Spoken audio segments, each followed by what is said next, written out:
I'm Tara. I'm Ryan. We love Disney movies. So we decided to watch them all, from Snow White to Frozen 2 and beyond. Each episode will watch a different Walt Disney Animated Studios film and tell you all about it. Did we like it? Does it hold up? Who's our favorite hero? Or villain. We'll give you history and fun facts about each movie. And sometimes we'll invite our friends to watch along with us. So put on your tiara or your evil crown and join us on our adventure. This is Tara and Ryan's Princess Diaries. Hello, listeners. We are back, and we have a very special returning guest. And how many times now? 4. This is the 4. Four. All right, 4-timers the first club. member of the 4-timers club. Yeah. So we welcome back Amanda. Hi, Amanda. Hello. Good to be back. It's always fun to hang out with you. Well, Amanda, here's my question, because today we are doing 2001's. Yes. 2001's Atlantis: The Lost Empire. Mm-hmm. Atlantis: The Lost Empire? I believe Atlantis, so. I don't know. I think it's colon. And you asked to come back and do this one. I have not seen this one. I remember a bit about it. Mm-hmm. Tara cannot remember if it's this one or Treasure Planet she has seen. Yeah, I feel like I've switched them in my brain. Either way, I've seen one of them once. So it's not enough that it like really imprinted on me, I feel like. And we'll go into. I've seen Treasure Planet. I love Treasure Planet. So you haven't seen this one? I haven't seen this one. In watching the making of, I can understand why you would get these two confused. And we'll kind of go into the similarities here in a little bit. But Amanda has definitely seen this one. Yes. Yeah, I have. What are your memories of this one? So, 2001, I was a young teen, which I always love to make you feel old, Ryan. I was a young teen. And this was also, like, around the time I was getting, like, really into Studio Ghibli stuff. And I remember this movie making an impression on me as a teenager. Just, like, it's like, oh, it's so deep. So deep, like the ocean or whatever. So, like, I don't know, like, for whatever reason, I made, like, a really emotional connection with it as a teenager. So I am really interested as far as, like, if any of that holds up for me as an adult or not. I kind of feel like it's just gonna feel like Avatar to me. That's my guess. But another movie. Oh, Avatar Airbender or Avatar? Avatar. Yeah. Blue. Yeah, Ryan has never seen that. I've never seen Avatar. So listeners, I know your jaw has dropped. I have. I here's the thing. I think I missed the window of, like, it was of like the hype of it. I kept going, I'll see it, and then it kept, like, now it's not in IMAX, now it's not in 3D. So it was like, I was like, well, I guess I just won't see it. And boy, I have a lot of thoughts on that movie because that I've gone back and forth with. But we're not here for Avatar. We're here for Atlantis. So Tara, do you want to hit us with some facts? Maybe just a brief synopsis. Do we still do synopsis? I feel like we haven't done it in a long time. We haven't because it's been movies we all were like, Emperor's Do you New want Groove. me to pull it up? Well, Amanda, could you do a brief synopsis of this I movie could. since you've seen it?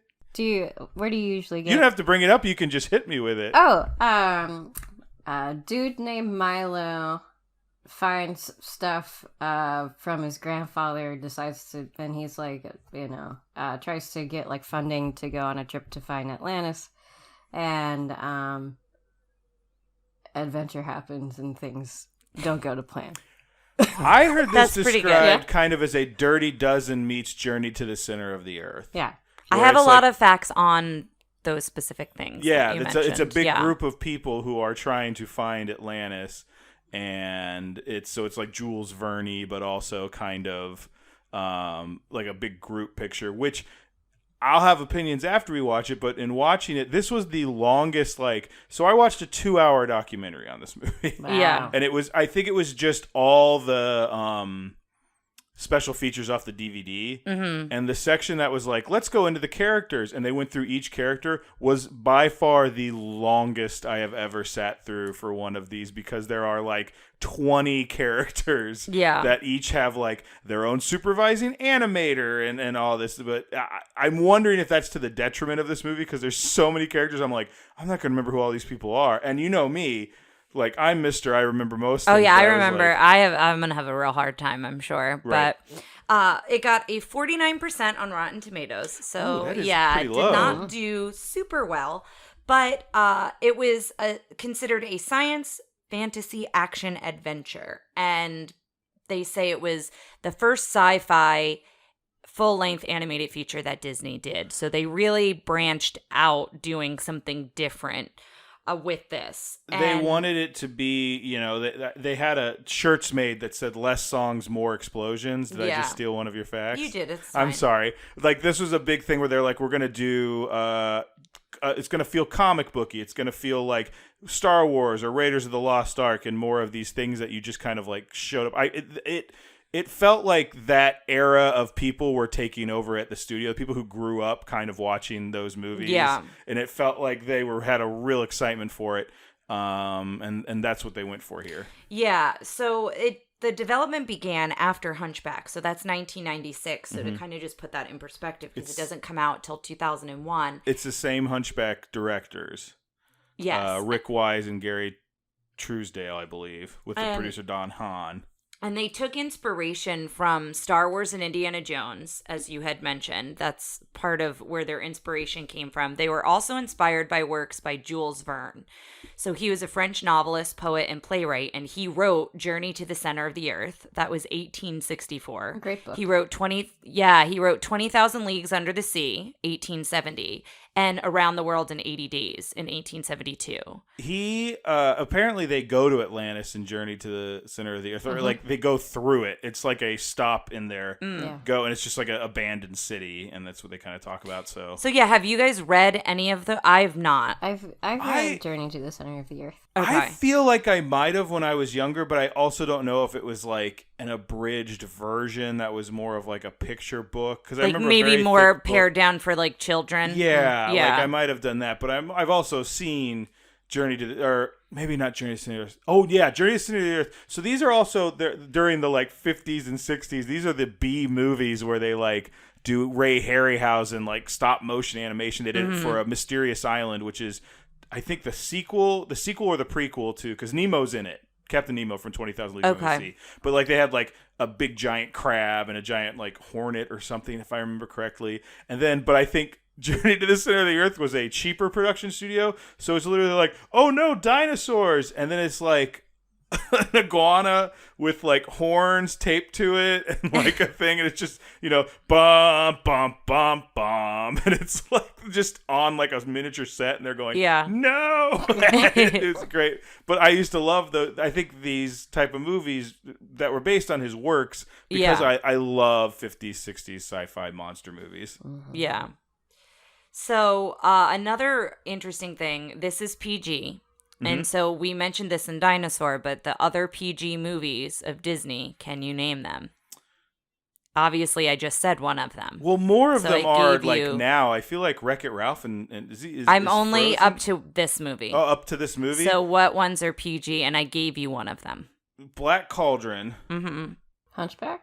No, not Hunchback. Although shockingly, yeah, we were kind of shocked because is Who Framed Roger Rabbit count? Because remember, we thought it was PG-13. Turned out it was just PG. No, that's not listed in here because I think it's full-length animated features. So Dinosaur is the one I gave you, Black Cauldron, and you're missing one that is appropriate for this time of year in the haunting season. Oh, are we going Nightmare Before Christmas? Oh, yeah. Oh, I guess that isn't, well, that's stop motion. Yeah, it's fine. Yeah, so those are the ones that I read that they list. Yes. So up to this point, we have 4 PG. I think this is where we start having more Disney PG movies. Like, even like, I don't know. Well, do you think that's also because the way that they rated movies changed as well? Or do you think the content, it's a combination of the content as well as what is considered PG versus G? I vaguely remember a curse word being said in this movie. Well, there's also a chain smoker in this movie. Yeah. And she's one of the last characters to smoke in a Disney film. Apparently it was a big deal. They really pushed to have her be a chain smoker in this. The other thing that I found really interesting about this, because I'm not a huge sci-fi person, and Ryan, I know you are, and Amanda, are you? I dabble. Like, you dabble, your toes are in the water. I feel like I dabble more now that I'm married to Ryan. But, you married into it? Yeah, but I just found this really interesting, and I don't know that I'm going to say his name right, but Mark Okrand. I don't know who that is.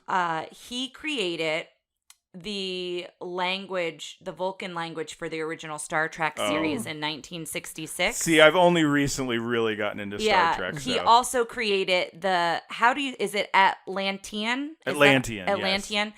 He created the Atlantean. Just confidence, my I know. He created the Atlantean language as well for this. And how you read the Atlantean language is left to right, drop down a line, and then right to left. And the idea behind that was to create a flowing water-like movement. Oh, that's interesting. So I thought it was cool that he wanted the movement, and I don't know, because I don't remember, again, if I've seen this one or not, if we actually ever see any script to see that movement. I don't know if we do or not. I don't know if we see people writing, but they've got writing all over the place. All over the place. So I just found that really interesting how much thought was put into it. And it makes sense since he created the Vulcan language. It makes sense that he kind of did a deep dive into this. No pun intended. Jeez. The making of all the titles of the sections were done in Atlantean and they'd switched to English. But I didn't notice if they were flipping how in they a weird scrolled. way. Yeah, because I didn't know the language that well. Can I share a little? This is my own personal background, but can I share a little Skyrim story? Speaking of made up languages, yeah, that's actually when I read that. That's the first thing I thought of was the Skyrim language. So the dragon language was made up by one of our lead quest designer, I believe, and the way he did it was, if you go and you look at it, all the symbols. You think about a dragon in Skyrim, they have the 3 talons, so everything looks like it's scratched, kind of like that's all you could write with. So that was a concerted effort. I think that was kind of neat. So I know it doesn't have anything to do with this, but listen, there's only so many times I can be like, oh, my dragon language story will fit the current conversation, and this was one of them, so here we go. No, it is really interesting. And I think in general, when people create a whole language off of something, I find it really interesting because there's so much that goes into it, right? Well, it's about what it looks like, how you read it, what it sounds like. You know what I mean? There's so many pieces of it, and that's fascinating to me. Well, I think this movie, from what I've gathered, is a huge effort in Disney world building. Because this is an original story. It's based off a lot of things. Atlantis doesn't have a history. It has multiple stories, fictional stories, fictional backgrounds, which I'll go into a little bit. But this thing they came up with, they go, okay, we don't want it to look like the traditional Greco-Roman, which was what a lot of them did. They did a lot of things from Cradle of Civilization. Well, what I read about it too is they wanted to illustrate the Atlantean civilization as mother culture. Yeah, so they looked at Cradle of Civilization. Oh, okay, yeah. So I don't know that. It's the idea of I think it's all Mesopotamian, Babylonian, those areas that are we're supposed to have come out of that area. Yeah, and it sounded, from what I read, it sounded like they wanted the influences of all the civilizations to be included. So, but they also did a lot of things, because one of the theories of Atlantis is that it was a large continent in the Atlantic Ocean. Because and the conspiracy theory behind it is, well, that's why there's pyramids in Egypt and South America, and there's bananas in Africa and South America. It's because they used to come over across. There used to be shipping between them that was easier because of a big continent in the Atlantic Ocean, as opposed to the Pangea theory that we were all one continent at one point and then moved apart, drifted into separate continents over millions of years. Yeah. Boy, let me go into that real quick. I have some notes on the background of Atlantis. Okay. I just remember it as a child like wishing it was real, that like, because I loved being in the water, so like the idea of like swimming down, like going down deep and like finding this whole like magical, I pictured it more, I feel like I picture Atlantis more like Ariel, like more like King Triton's castle, like as a kid. Isn't that Atlantica or something? It might be. I can't remember what it's named. Of course, named. taken probably from Atlantis. Yeah. They don't mention it in the movie. But that's like, as a child, when I heard of Atlantis, again, I don't know that I ever specifically read any stories about Atlantis, but it was obviously something, you know. Well, what did you think about when you heard about Atlantis? Yeah, I kind of feel like it was probably along the same lines of like, you know, just finding something that nobody believes existed, like. I don't know, like I'm going back to myself as a teenager again, and like in that time of my life where I was like really trying to figure myself out, and it was like, oh, there's like parts of me that I don't know yet, or something. Like it was like, this is real deep. It's so deep. I like it. It's a kind of I thought similar... of Aquaman. Oh, Aquaman, cool. It's also, I feel like, similar to like the Fountain of Youth, right? Yeah, That's another one that it's, you know, you kind of think about and what it would look like, and I feel like I did draw. Now I'm like having weird memories of like doing crayon drawings of Atlantis. Well, you have to see if your mom still has. I know she saved everything, so she might. One of the earliest Atlantis stories is from Plato. Yes, I briefly read a fact on this, but I didn't write it down. He described it as an island beyond the Pillars of Hercules, which the directors of this movie went, no one knows what that means. They said it was an island continent ruled by Poseidon and the Titans, and that the gods sank it. Some theories have been that maybe it's Santorini, which is in the Greek Isles, because Santorini is a volcano destroyed. It's still there. Yeah. But it's a very volcanic island. You know, you can see where that explosion may, you know, change the island. And there are archaeological digs like under the water right at the shoreline. So there's a lot of theories that maybe that's what Atlantis was. I would now like to speak about Edgar Cayce, who was an American clairvoyant. Here we go. Who used to say he used to do predictions in his dreams. Now, I didn't get to read a ton about this guy. Now, were any of them true? No, not the ones that I saw. But he believed that all minds were connected in dreams. He was called the sleeping prophet. When did he live? Probably the early 20th century. Okay. That's when he was prominent, I think. He believed a lot in Atlantis, that he dreamt about it a lot. He said crystals had powered Atlantis, and he predicted that in 1958 the U.S. would discover a death ray that had been used on Atlantis to destroy it. He also predicted the destruction of most of California and the second coming of Christ during the 20th century. Got it. And as people in the 21st century, we can say that those didn't happen. So I'm just interested in this person. He had a real just oddball feel to him. I wanted to look into more about him.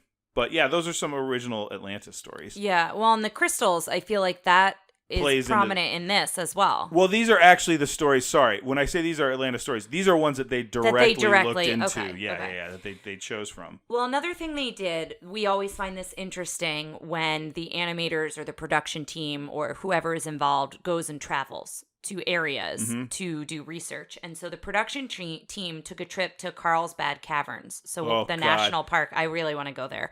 Did you read the story about the spider cavern, though? No, you can talk about that in a minute. Go ahead. I did not. But it's in New Mexico, and they did it to get a better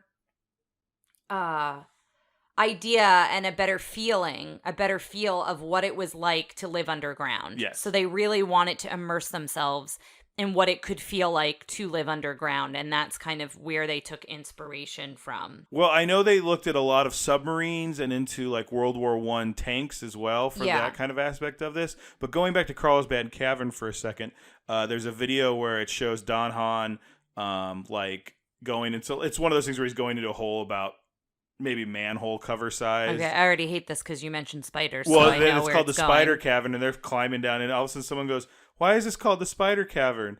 And the guide points up, and they all look up, and one guy described it, goes, "It was like being in an Indiana Jones movie where were they really big?" Or they didn't say. They just said the roof was covered in bugs and spiders. No. Yeah. And they were like, no. Exactly. All right, so I want to do some of the Carlsbad caverns. I want to stay away from the spider cavern. So the other thing that I wanted to talk about when you mentioned submarines is there's something specific. We just recently watched this movie with Ryan's parents. We're doing like kind of a film club with my dad. Yeah, and we're doing it where not in person because we're 4 hours apart. So it's a way that, with us not being able to see them as much with everything going on, it's kind of a way that we can like connect with them. And but also in which my mother refuses to use Zoom or anything. So it's just on puts the speakerphone. The phone's on the whole time. Yeah, it's not. It's very low tech. Well, let's learn how to do Zoom. And she's like, no, this will be fine. Yeah. Sorry.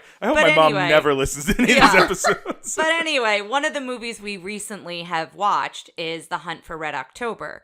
So something to look out for is early in the submarine's journey, the order is given 15-degree down angle on bow. Oh, hold on. Oh, no, I can't read my writing. Do they do a crazy Ivan? On bow, please come right 240. So they don't say... So that's the same... Yeah, but it's the familiar. same exact... I don't know that I have the words right because I can't read my writing, but what they say in Hunt for Red October is exactly what they say on this submarine. So I thought that was cool because there's so many... We were talking about all the influence. It's clear that these directors loved these types of movies, right? We talked about the influence of Indiana Jones and Star Wars. We talked about the influence. You mentioned comic books. Mike Mignola, the creator of the Hellboy comics, he provided initial production sketches for the film. And apparently when they called him up to ask him to do this, his first response was, "How did you get my number?" Or who told you about me? Something like that. He was in the. Now I'm going to give you the look for stealing my fact. Haha, I love it. So I love Mike Mignola. He came in. They did a little short interview with him. And he's like, I came in and they blew up all these pictures of my work, and there was all these breakdowns and posters everywhere that were like, how you do Mignola hands, how you do Mignola. This. Yeah. And he was like, I didn't even know how to... He started asking them questions like, why do you think I do this? Because he's like, I've never thought about how I do it. This is just how I draw. Yeah. That's really interesting. He has a very... How do they describe his channel? It's a very high contrast style with like sharp edges, and he has a very limited color palette. And so they took that influence? Like the... big stone guardians near the end are a big it was a high contrast, bold use of black, limited color palette. And it's also, you look at their fingers aren't rounded, they like sharpen off at the end. There's a lot of like, that's very Mignola look. The guardians at the end look very Mignola, like a lot of the Atlantis stuff where it's like that's Hellboy goes and like fights old ancient monsters and stuff, and so a lot of it looks like that, like kind of weirdly gothic or ancient stone work. So there's like guardians at the end, I think, of this movie. I don't know, again, I haven't, like, as much as footage as they showed me, I felt like I still don't know what happens in this movie. But yeah, a lot of that is that, and I'm excited to point that stuff out. Well, yeah, I'm really looking forward to that as well. I feel Can I jump in with one more thing? Yeah. Because with Mignola, they made a big effort in this to go outside Disney, like to go outside animation Disney. They had a lot of people come in with design work and concept work that was outside of animation in general, but also Disney animation. They referred to it as peeking outside the gene pool, which they thought was a good way to like get this stuff in. But that's why it's like, comic art and that sort of things that kind of made their mark on this movie. Yeah. Do you, we didn't do this in the beginning, but do you know what it made when it came out? How successful it was? It wasn't very successful. I know it's not in the top 10. That was my impression when I read facts about it, but I did want to talk about that. I think it got like less than 200 million, and it was made for 80 million, which makes its money back, but wasn't considered a success. Top 3 movies that year real quick. Harry Potter and the Philosopher's Stone, unless you're in America where we don't understand philosophers apparently, and it's a sorcerer's stone. The Lord of the Rings, Fellowship of the Ring, and Monsters Inc. Followed closely at 4th by Shrek. So now we're getting the year of Shrek. Shrek is and about this is to the first change year everything. We had this fact in Dinosaur. This is the first year that the Academy Awards now have an award for best, because Shrek wins it. For best animated feature. Shrek is the first animated film to win. We will do Shrek someday. Shrek has a very big. I don't know when. We'll probably in another season, but Shrek needs to be talked about. So yeah, and the connection with Disney, I feel like, because of all of the turmoil between. I can't think of either of their names. Katzenberg and Eisner. Yes, thank you. Well, the reason I wanted to ask that is we're talking about them again going away from the Disney brand, right? And I feel like anytime they do that, it seems that they're mildly successful or there's a huge group of people that love it, but overall it's not commercially successful, right? And I find that interesting, but I do like that they still do it, right? I like that they took this leap with this because it is so different, because I feel like it speaks to a whole different audience of individuals as well. And the other thing I wanted to mention, I just feel like this is a movie for you because of all the influences. The Ulysses is attacked by a Leviathan in the film, and apparently, I don't know because I don't have a super memory of this film. It's similar to a scene in Star Wars Episode 1, Phantom Menace. Oh. Where Obi-Wan and Jar Jar and is it Jin? There's always a bigger fish. Yes. Yeah, they're attacked by sea monsters in the Naboo Ocean. Okay. So I know that that's not your favorite. Such a bad scene. But I feel like I saw it in the theater and then I've never seen it again. Oh, I saw it like 7 or 8 times. I know. That's why I wanted to mention this fact. I know you've seen it a lot. Because I was 18. I had autonomy to go see any movie I want. In fact, my parents were like, "Go away now." And there's like we know you're going to the movie theater, go. So that was when I was seeing any movie I wanted. I didn't understand that it was bad. I kind of got there at a certain point. I had a friend who had seen Titanic like that many times, and I was trying to beat her record because at that time it was like Titanic was the #1 movie in the world, and it as beat out Star Wars, as it should have been. Titanic is great. Better than Star Wars? Better than that specific Star Wars? Yes, absolutely. Yeah. But you have to understand, like, you guys, we live in a world where Star Wars is available everywhere. Like, they used to put, like, pictures of R2-D2 on, like, fruit. Like, at that time, it was, like, much harder to get Star Wars. I do remember when those movies came out was a big deal. Like, we went and saw every single one of them in the theater. Yeah, because I waited in line. No one waits in line anymore. Yeah, we waited in line, too, yeah. Come on. By the way, that's one of the worst scenes in the movie, and I love that you don't have to wait in line in a movie theater. Oh, it's the best. It's great. I also love that midnight movies sometimes happen at 7 p.m. Yes, that's one of my favorite. Yeah, I know. Now that we're old. All right, so but back to it. Yes. So apparently, this is the first male hero to wear glasses. To totally change the subject, I thought that was kind of a fun fact. Another more I think poignant first is this is one of our first. In Dr. Sweet is one of our first African American characters, but also I believe our first African American supervising animator on him. Oh well, that I really like. Awesome. They say that Ron an important Husband. Secondary character. Yes. Yeah, and that's awesome. Say his name again. I might have cut you off. Sorry, Ron Husband is the animator. I was gonna bring up the voice work is also done by a African American man, and he's one of the first African American characters. Now, actually, if you look into his backstory, he's half he's African American and Native American. His father was a Rough Rider, and his mother was a Native American. Oh, okay. So I have a fun fact. We haven't really gone into the voice cast, so if we want to do that, because there are some very big deal, prominent names, but Michael J. Fox is Milo, and he improvises a line. He gets seasick and he ad-libs carrots. Why are there always carrots? He's allergic to carrots.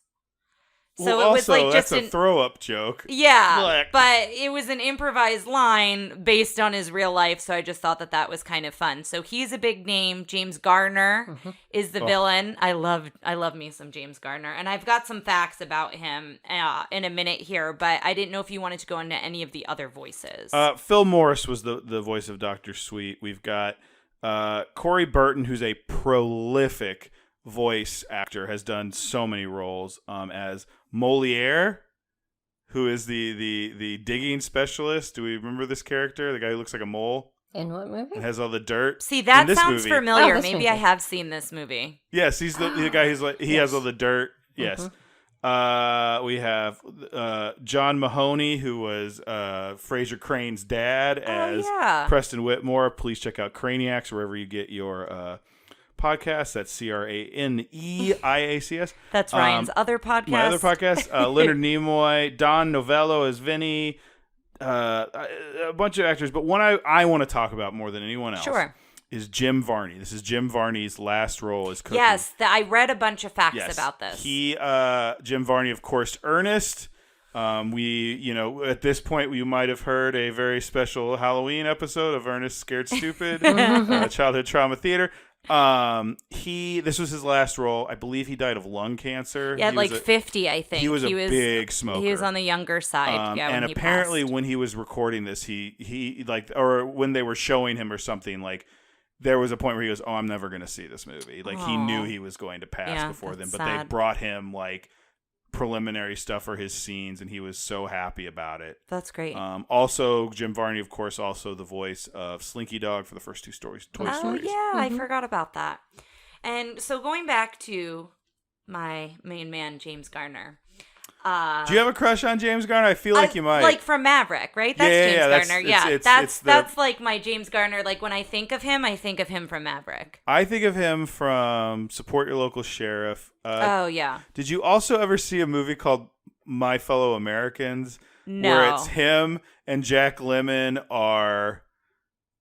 It's a comedy, but they're embroiled in a political thriller type scenario. But they're both former presidents that hate each other, and they get stuck. They're the only ones who know, and they get stuck there. Yeah, and I just remember it because they both have. They go. There's a scene where he's like, "What are your words?" He's like, "What do you mean?" He goes, "Your words to hail the chief." He's like, "I don't do that." He's like, "Yeah, you do. Everybody does it." Everybody. He's like, "What's yours?" And James Garner's like, "Hail to the chief. He's the chief, and he needs hailing. Everybody stand up. He's coming to the room." He's like, they all have their own version. Yeah, that's fun. And the joke is every former president. I really hope that that's true. I really hope that there's some truth to that, because that's great. Apparently, other voices that were considered for Commander Rourke were Tommy Lee Jones, Kurt Russell, Heath Ledger, and Heath Ledger. Yeah, I read that. Does that track age-wise, or is he too young here? I mean, but he's way younger than any of those other people. And Joaquin Phoenix, so he would also interesting. Be younger. They must have been going for these are two ways. different versions. Yeah. Well, Michael J. Fox has sort of a young sound to him, so. No, but this would be for Rorik, not. Oh, I missed that part. Yeah, not Milo. Yeah, for the villain. Yeah.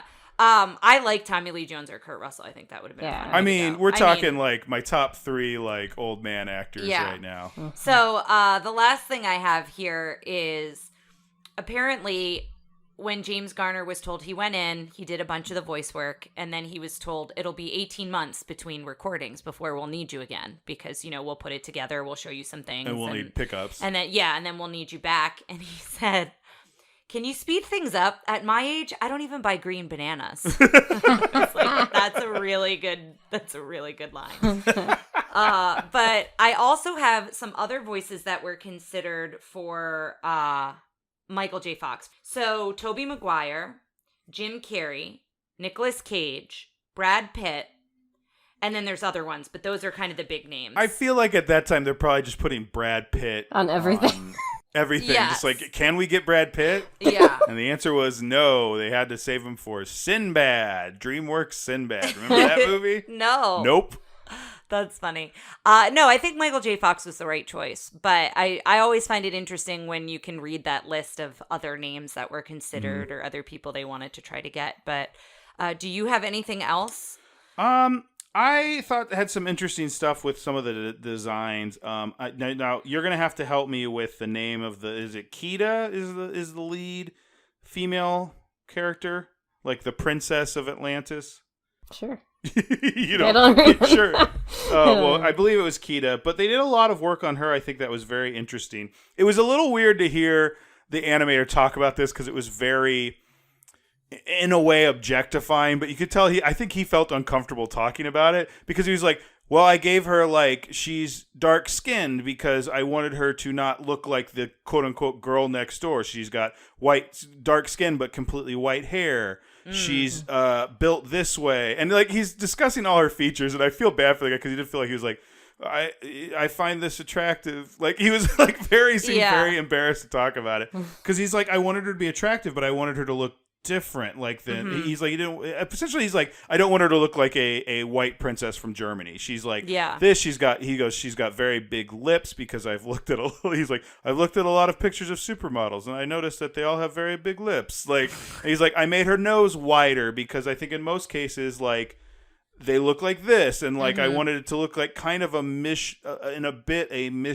of, because this is supposed to be again the cradle of civilization. Yeah. So it's like this is where a lot of features come together in a way because this is the origin of those features. Yeah. Did you read about the prologue they did, the original prologue? No. So originally they had a whole scene because this movie. I'll go back a little bit. This movie they just sat and they wrote and they came up with ideas. There was a whole scene with a lava whale, where it's a whale that breathed lava. And one of the guys, the screenwriter went, I'm glad we took that out. That didn't make any sense. But like they would write these big scenes and storyboard them. They'd be these big action scenes. They had squid bats that attacked them, and they had to like make this like electrical fence really quick. Like, and they go, okay. And they go, let's see the script. And the first script came in at like 155 pages. Which for scripts, the general idea is 1 page equals 1 minute. Okay. So that would have put this almost like, that's 2 hours and 35 minutes. Yeah. And they're like, okay, can you get it down? And then they did those rough drafts where they just pretty much do the whole movie and they record the dialogue and they do it's just still shots of the movie. And rough kind of sketches. Real rough. This is what we want it to look like. And they go, okay. And it came in like almost 2 hours and it was only 2/3 of the film, and they're like, all right, guys, like you can't just keep making up these, like all these action scenes are really cool, but you have to back up on them. Yeah. So originally they had this idea for... How long is the film? Like what did the film wind up being? I don't know. It might be kind of... See, even an hour and a half is kind of long for a Disney film at this point. So this one is 96 minutes long, which I feel like most of the ones we've been watching have been like 75, something like that. Yeah, but it's still impressive hearing what they had to pare it down to, right? If they were at 2.5 hours. So they had a scene at the beginning, because the whole idea is they're trying to find the shepherd's book, which is the journal that was like the first guy who encountered Atlantis wrote down all this stuff. And the pages were lost. Something with that, right? It gets passed down and down and down through time. So they have this whole scene where the Vikings are looking for Atlantis. And they get attacked by what eventually you come to find is the Leviathan. Mm-hmm. And they lose the book. Well, that whole thing was inked. Was drawn, inked. Like it was done. So it was, Yeah, because they're like, oh, this will be a great like thing. And then all of a sudden somebody came in, I forgot who it was, and goes, you're all going to kill me. And they're like, and the directors were like, we immediately crossed our arms and were like, go on. Mm-hmm. And he's like, we have to get rid of this spot.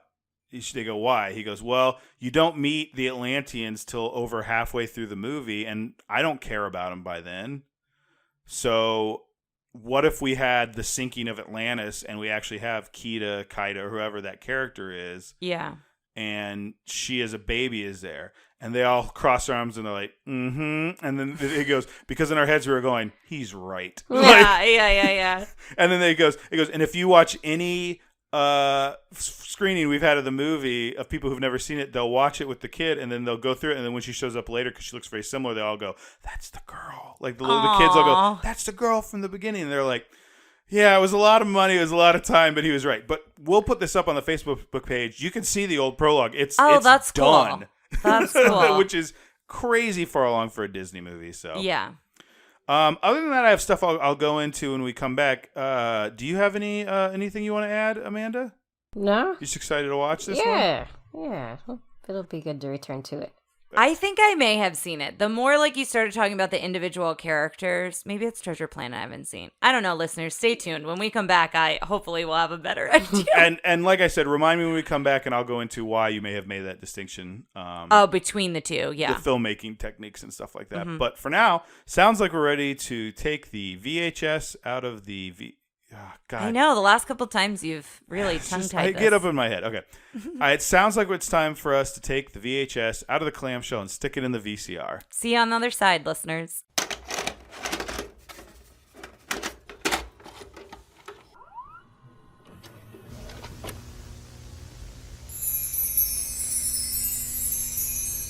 Listeners, we are back, and I know you've been waiting and wondering, have I seen this movie before? The answer is yes. As soon as it opened up and I saw the Atlanteans for the first time and kind of saw the way that they interacted, I was like, oh, I've seen this one. So I am thinking Treasure Planet is the one I have not seen, and I have, in fact, seen this one. So far, there's only been one movie that neither of us have seen, and it's Dinosaur. So far, yeah.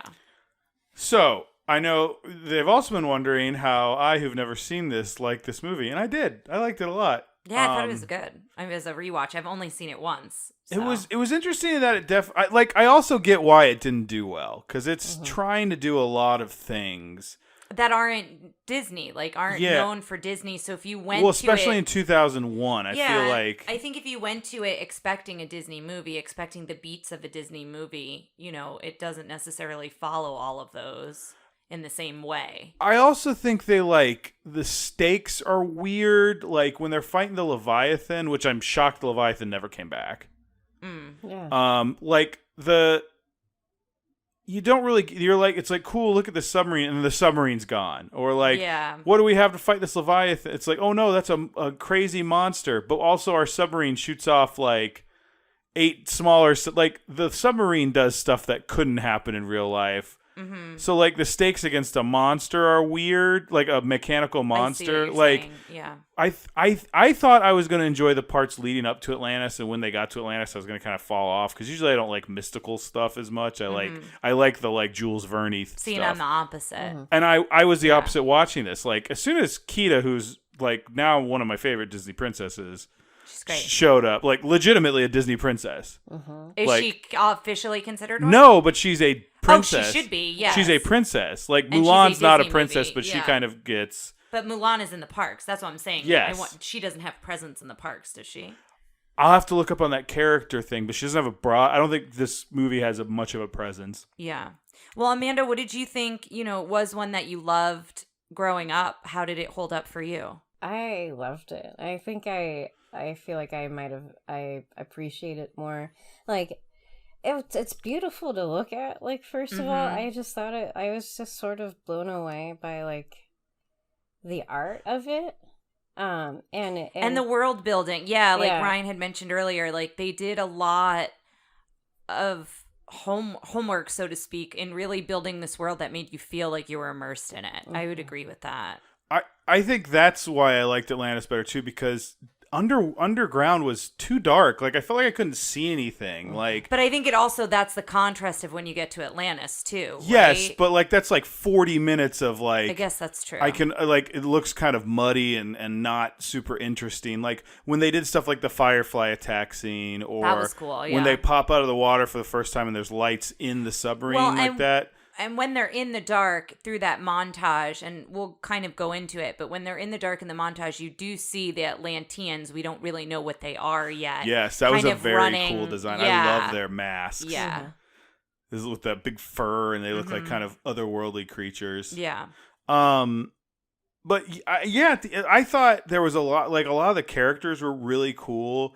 We'll obviously get at this at the end, but this is the most female characters in a pretty and main, strong female characters, I would say, and varied. I feel like up until this point, you had a lot of movies where it was you've got the funny guy and the tech guy and the strong guy and the woman, and the woman was a thing. And this has there's the woman who's the henchman, but she's also very strong, and there's the woman who's really smart tech girl and she's spunky, and there's the old there's the princess, there's Kida, there's Packard, there's Aubrey or Audrey? Aubrey and Helga. Or maybe Audrey. We'll have to look it up. Yeah, I might have written it down. But they're all super interesting, and even though this isn't a female, it's not a female protagonist or even a female antagonist, main and they were all drastically different, but all strong, yes. which I really liked.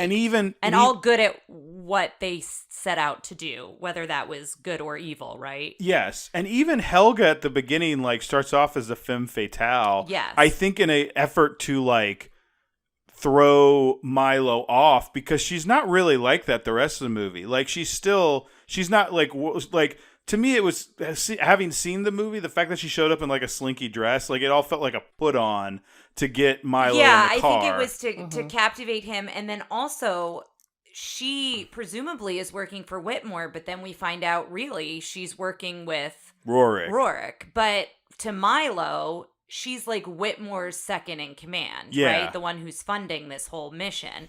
So it is interesting. There's a lot of deception. I mean, Milo is deceived in many different ways throughout this. Yeah. So let's go through it. I got a ton of stories I forgot to say in the first part. Yeah, I'm excited. I, of course, have like 3 pages of notes describing this plot, so I'm going to try to like skip around. There are a lot of really intense battle scenes that are really hard to describe. So when we get to those, I feel like we can say what we liked about them or what we thought was cool about them, but it's kind of hard to describe that beat for beat. But when it opens, the Walt Disney picture, the castle logo is almost in like steel.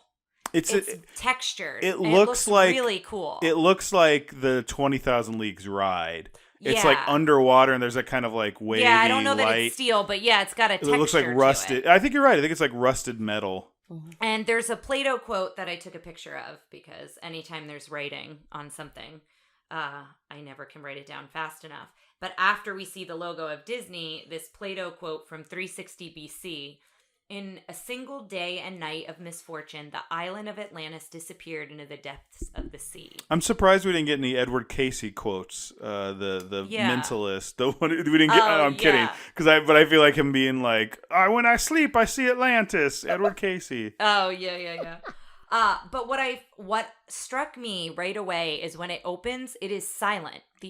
There's no instrumental music. I don't know if you guys caught that, but when it opens, it's just the sounds of the flying machines. I don't know what we want to call them. The stone flying machine. The fish flyers. The flying fish. But it's just the sounds of that, and then the instrumental music picks up. So I did find that had to have been a very active choice. And so I found that interesting. James Newton Howard, I believe, is the composer here. He did Lord of the Rings. I think he did some of the Dark Knight stuff. He's like a very prolific composer. I really liked the instrumental. He worked the music on this. For Disney, he did Dinosaur, this, and Treasure Planet. Oh, that makes sense.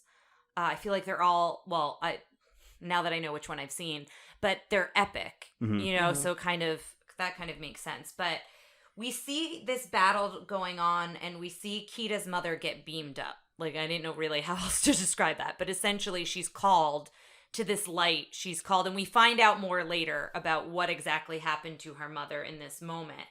And all of a sudden, this force field goes around Atlantis, and the water covers it. And that's how it gets kind of submerged underwater.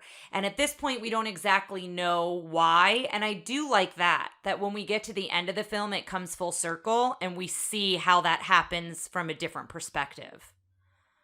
I want to back up. I said James Newton Howard did Lord of the Rings. He did not. That's Howard Shore. That was bothering me. That's why I got quiet there for a minute. I was trying to figure it out. But he did do a lot of. He did work with Hans Zimmer on The Dark Knight and those. And Batman Begins. I was kind of surprised they didn't say what was going on, which I think in the end was very cool because it was a full circle in the end, and now you see it from the perspective of being an Atlantean versus I felt like outsiders watching it happen in the beginning. So I thought it was a cool way to do that. I liked it because it also was a mystery to Kita. So she was so you're young. Also in her. Well, even when you see her later, she's like, I don't know what happened to my mother. Like, that's a mystery we're trying to solve. It's not like Milo shows up and she goes, oh, my mother was taken into blah, blah, blah, blah, blah. Like that's what I think makes the Atlanteans interesting in this, is that they have a little of the gummy bear vibe of people know that they existed, but they don't they aren't really sure. Yeah, they don't really remember their powers and what exactly that they did, and they're discovering it. I mean, it's more in depth than this, but I had that thought at some point. But that's when the title comes up, and I love that the title is in the Atlantean language, and then it turns to English. That's how it did it in the making of all the people of this. Yeah, the people of Atlantis, the music of Atlantis. So this takes place in Washington, D.C. in 1914, and I did read a fact somewhere along the line that this is in that few group of films that take place in a date and time. So Lady and the Tramp. In a Disney movie? Yes, Disney movie. Sorry. So like Lady and the Tramp is an example. Dumbo is an example. I think there might be one or two more. Right. To where, they give you a time and place, whereas a lot of them do not. And so you've got Milo talking, and he's talking about this advanced civilization, and they have this power source, and, it's about Atlantis, and you can see he's giving this really impassioned speech, and then it kind of zooms out, and you realize he's practicing. Yeah, it's all like, he's in the basement, so it's all like, I love how he's designed it, because there's a part where he has a pneumatic tube, but it comes out of like a tribal mask's mouth. Yeah. That I thought was really cool. Like a bank teller tube. Yes. Yeah. But he's got... it's different artifacts. I want a bank. All my life, I've wanted. I don't know what I would want to do with it. Just like, you know how we always like call each other if you're downstairs and I'm upstairs. Yeah. I just start sending you messages. Whoop, dinner's ready. Whoop. Perfect. But yeah, so it's all like different artifacts and things, and he's put top hats on them so that they look like members of the board. And Amanda, I don't know if you ever walked by when I did this in college. But so I conducted. Amanda, did you conduct for Chimers at all? I think I did for one piece. Okay. Can we talk about what Chimers are? Yeah. I just wanted to ask her sorry. first. But yeah, so Chimers was a group of adults with developmental disabilities, and they were these tone chimes. And so they were organized in a group, and we volunteered as helpers, as, to play accompaniment with instruments. Like there were lots of different ways music therapy students could help this group. And then if you were an intern at the university, you kind of ran Chimers along with the other interns. And so when I was practicing conducting, I would practice in the clinical space, and I would spread out drums and chairs and instruments to be the Chimers, because I'm a very visual person. So I would be conducting, like singing it in my head, and like the different chords and the music to nothing. And I feel like the Roebuckers like walked by one day and were like, hey, what are you up to? Because it was late. I do it like, 8, 9 o'clock at night after my clinical stuff.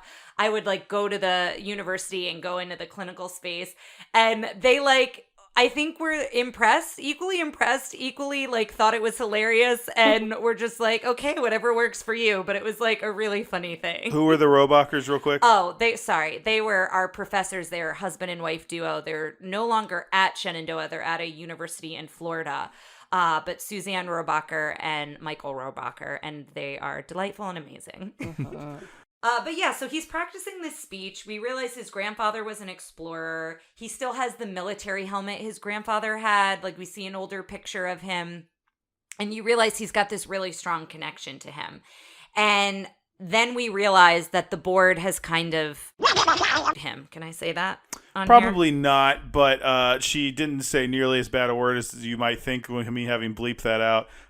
They kind of have passed him over. What they do is they send him a note that says your 4:30 has been moved up to 3:30. It's it's about to be 4:30. Yeah, and then it says, "Boop! Since you were not here, we are denying your proposal." Yeah, and basically they're trying to avoid him. Yeah. They're trying to get out of there as soon as possible, knowing he's going to come up to them. Because we cut to them and they're all like, "Oh, if I hear the word Atlantis one more time, yeah, I think he says I'm going to jump in front of a bus," which is the one guy's like like, that. "I'll push you." Yeah, and one of them, Hand Cork, was Cogsworth's voice. Yes, he interacts with that individual on the board the most out of all the board members. He chases them around. He like jumps on the hood of his car. He's like, "Mr. Hancourt." He's doing all that, and then he basically, just is like, "You'll never." He goes, "I'll quit," and he's like, "You'll throw away your life like your grandfather." Yeah, did. lose it like your grandfather. Yeah, because we see he looks at that picture with the hat, the pit hat, like falling down. I called it a helmet, but yeah, you're right. And I think it's actually a pith helmet. I think you're correct. Oh, okay. And so we know he has a really good relationship with his grandfather, who was also an explorer. Yes. And the other thing we didn't mention is he's in the boiler room. Like, that's where his office, in quotes, is. And so somebody will call down, and when he was in the middle of practicing his speech, he had to, like, fix the boiler for them. And that plays later into the story. But he goes to his apartment. It's pitch black. It's dark. Yeah, he tells him to jump in the Potomac. He says, I'll jump in the Potomac. That's what it was. Yeah. But it's pitch black in his apartment, and then Helga appears as this femme fatale, as we mentioned earlier, in the dark. It's too much. This scene, I do not like. I started off apparently not liking it was this even character. more like she had fishnets, and apparently like her outfit, I think, was toned down to what it originally was. She sits down and like her strap falls off her shoulder. And the music is just like... It's a Jessica Rabbit vibe, but even more so, I feel like. It's too much. Like, I feel like they were really pushing this, and then they kind of just dropped that, which I'm glad they did, but I almost feel like... Because there's a scene later where he sees her in regular clothes, he's like, oh, it's you, and I don't know, I don't think it landed as well as they wanted it to, and it was just... Yeah, I think you're right that it was her luring him and kind of captivating him, and it sets up this facade of what we find out later is not really the truth. But yeah, it was a little intense. I like that Mr. Whitmore was not in on the plan, though. Mr. Whitmore, though. Mr. Whitmore is a nut. great. Yes. He's fantastic. We realize that he knows his grandfather, knew his grandfather. They went to school together. They were always in touch. He sees pictures of them together in this mansion. And we meet Mr. Whitmore doing yoga. And he's basically tied himself into a pretzel. Yeah, and you hear all his bones crack. That's really John Mahoney's cracking his knuckles. Really? They showed him doing it. He goes, a lot. Well, at least the one goes, maybe hi, they repeat it. Yeah, he goes, hi, I'm Mr. Whitmore. Crack. Like, he went like into that. The microphone. Oh, wow. Did we pick that up? I hope we picked that up. I hope we did, yeah. So, there was something I wanted to mention about that. Yeah. Part of, so, like, how the woman was, like, telling Milo like all of this stuff like before seeing Mr. Whitmore, like don't look him in the eye, and like, you know, trying to like put fear into Milo, but like when you meet Mr. Whitmore, you're like, oh, her, you know, just like it was a complete like contrast. Yeah, I will say I think that's partly why I didn't like the beginning section, because they're throwing a lot of stuff at us and then turning it, but like I haven't settled into the world of this movie yet. Yeah, and know the characters well enough, I guess. Yeah, or at least know Milo well enough. Yes. We're still getting to know Milo.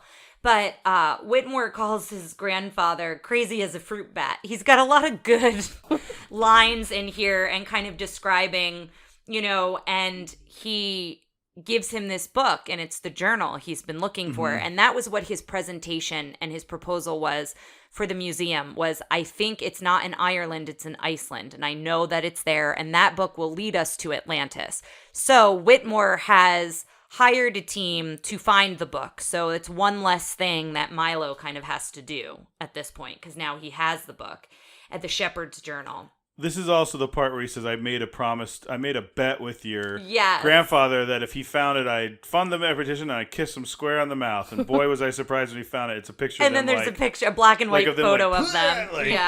Which is kind of funny. And so I love the giant fish tank. I feel like Whitmore maybe is also equally obsessed, even though he's playing it like it was his grandfather that's obsessed, because he not only is he funding the whole mission, but like he seems like he's into the sea in that moment. They talked about his character in the making of was he used to be one of those robber barons, which was like he owned did a lot of money in trains or land or lumber or something, and now he was old enough where he could have been a philanthropist. So I think they just wanted him to be like, I'm so rich, I don't know what to do with myself. And just very eccentric, yeah. And that plays, I think, really well. He offers him up. He says, we have the submarine, we have... Oh, this is... okay. Sorry, no, I was trying to interpret my note. It's clear they've been spying on him, and they didn't really go into this in detail, but he's like... He mentions a couple things that had happened that there's no way he would know that they have happened. So I'm wondering if Helga was spying on him. But he mentions a couple things in the museum that I'm like, he's been keeping a watchful eye on Milo for a while. That's interesting, because I didn't think about it as spying so much as he's like, I have so much money, I just asked, and they, I knew who to ask and who to tell. Looked at it as it didn't feel nefarious. Yeah, I looked at it as he's either like looking after Milo, like that was another promise he made to his grandfather, but I did write like, how does he know all this? They never really establish it. He just kind of says it and then they move on. I just said the thing of like, I'm so powerful, I went ahead and you've already quit your job. I did that. I've done all this stuff for you because like I can just pay people to do all this stuff. Yeah. Right. But then next we meet the crew, and then this feels like a heist movie, I feel like, when he's introducing the crew, because we're looking at their dossiers. So we don't meet them in person yet. It's a picture of them and like a description of their name and what they do. So we're introduced to each member of the crew that way. And that's when it cuts to the ship. And I will say he also in the fish tank shows him a model of the submarine. Mm-hmm. So he kind of shows him what he's going to do. And it cuts to the ship. And this is when Milo has the improvised line about the carrots because he gets seasick. And then one of the first we meet is Cookie the cook. Well, he meets Helga again. That's when he says. Oh, yes, that's right. But then he meets Cookie. And Cookie, the idea there was that he's very old. Like, they like the idea that these people could have, he could have been a part of the, like, expansion into the Old West. Mm-hmm. So he was, one of the things they said is Cookie served Custer his last meal. Like, that was funny. A, like, background idea about that thing, is he had been there.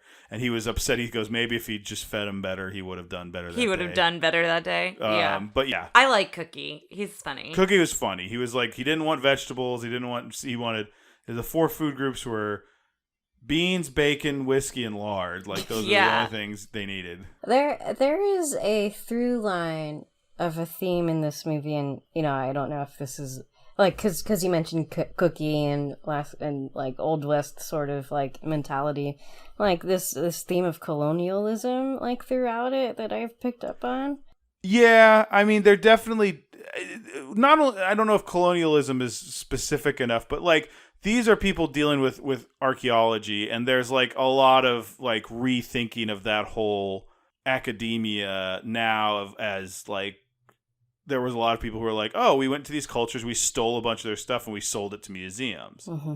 And at one point, Rourke says that he goes, "How are you any different from me?" Talking about Milo, like you're studying all these things that have been taken, and that's all I'm doing. I'm just benefiting from it money wise, but you're benefiting from it in another way.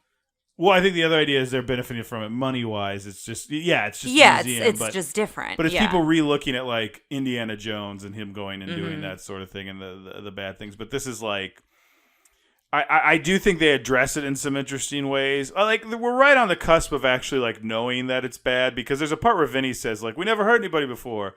Well, at least no one we ever knew. They address it a little bit, but I think we're getting close to that.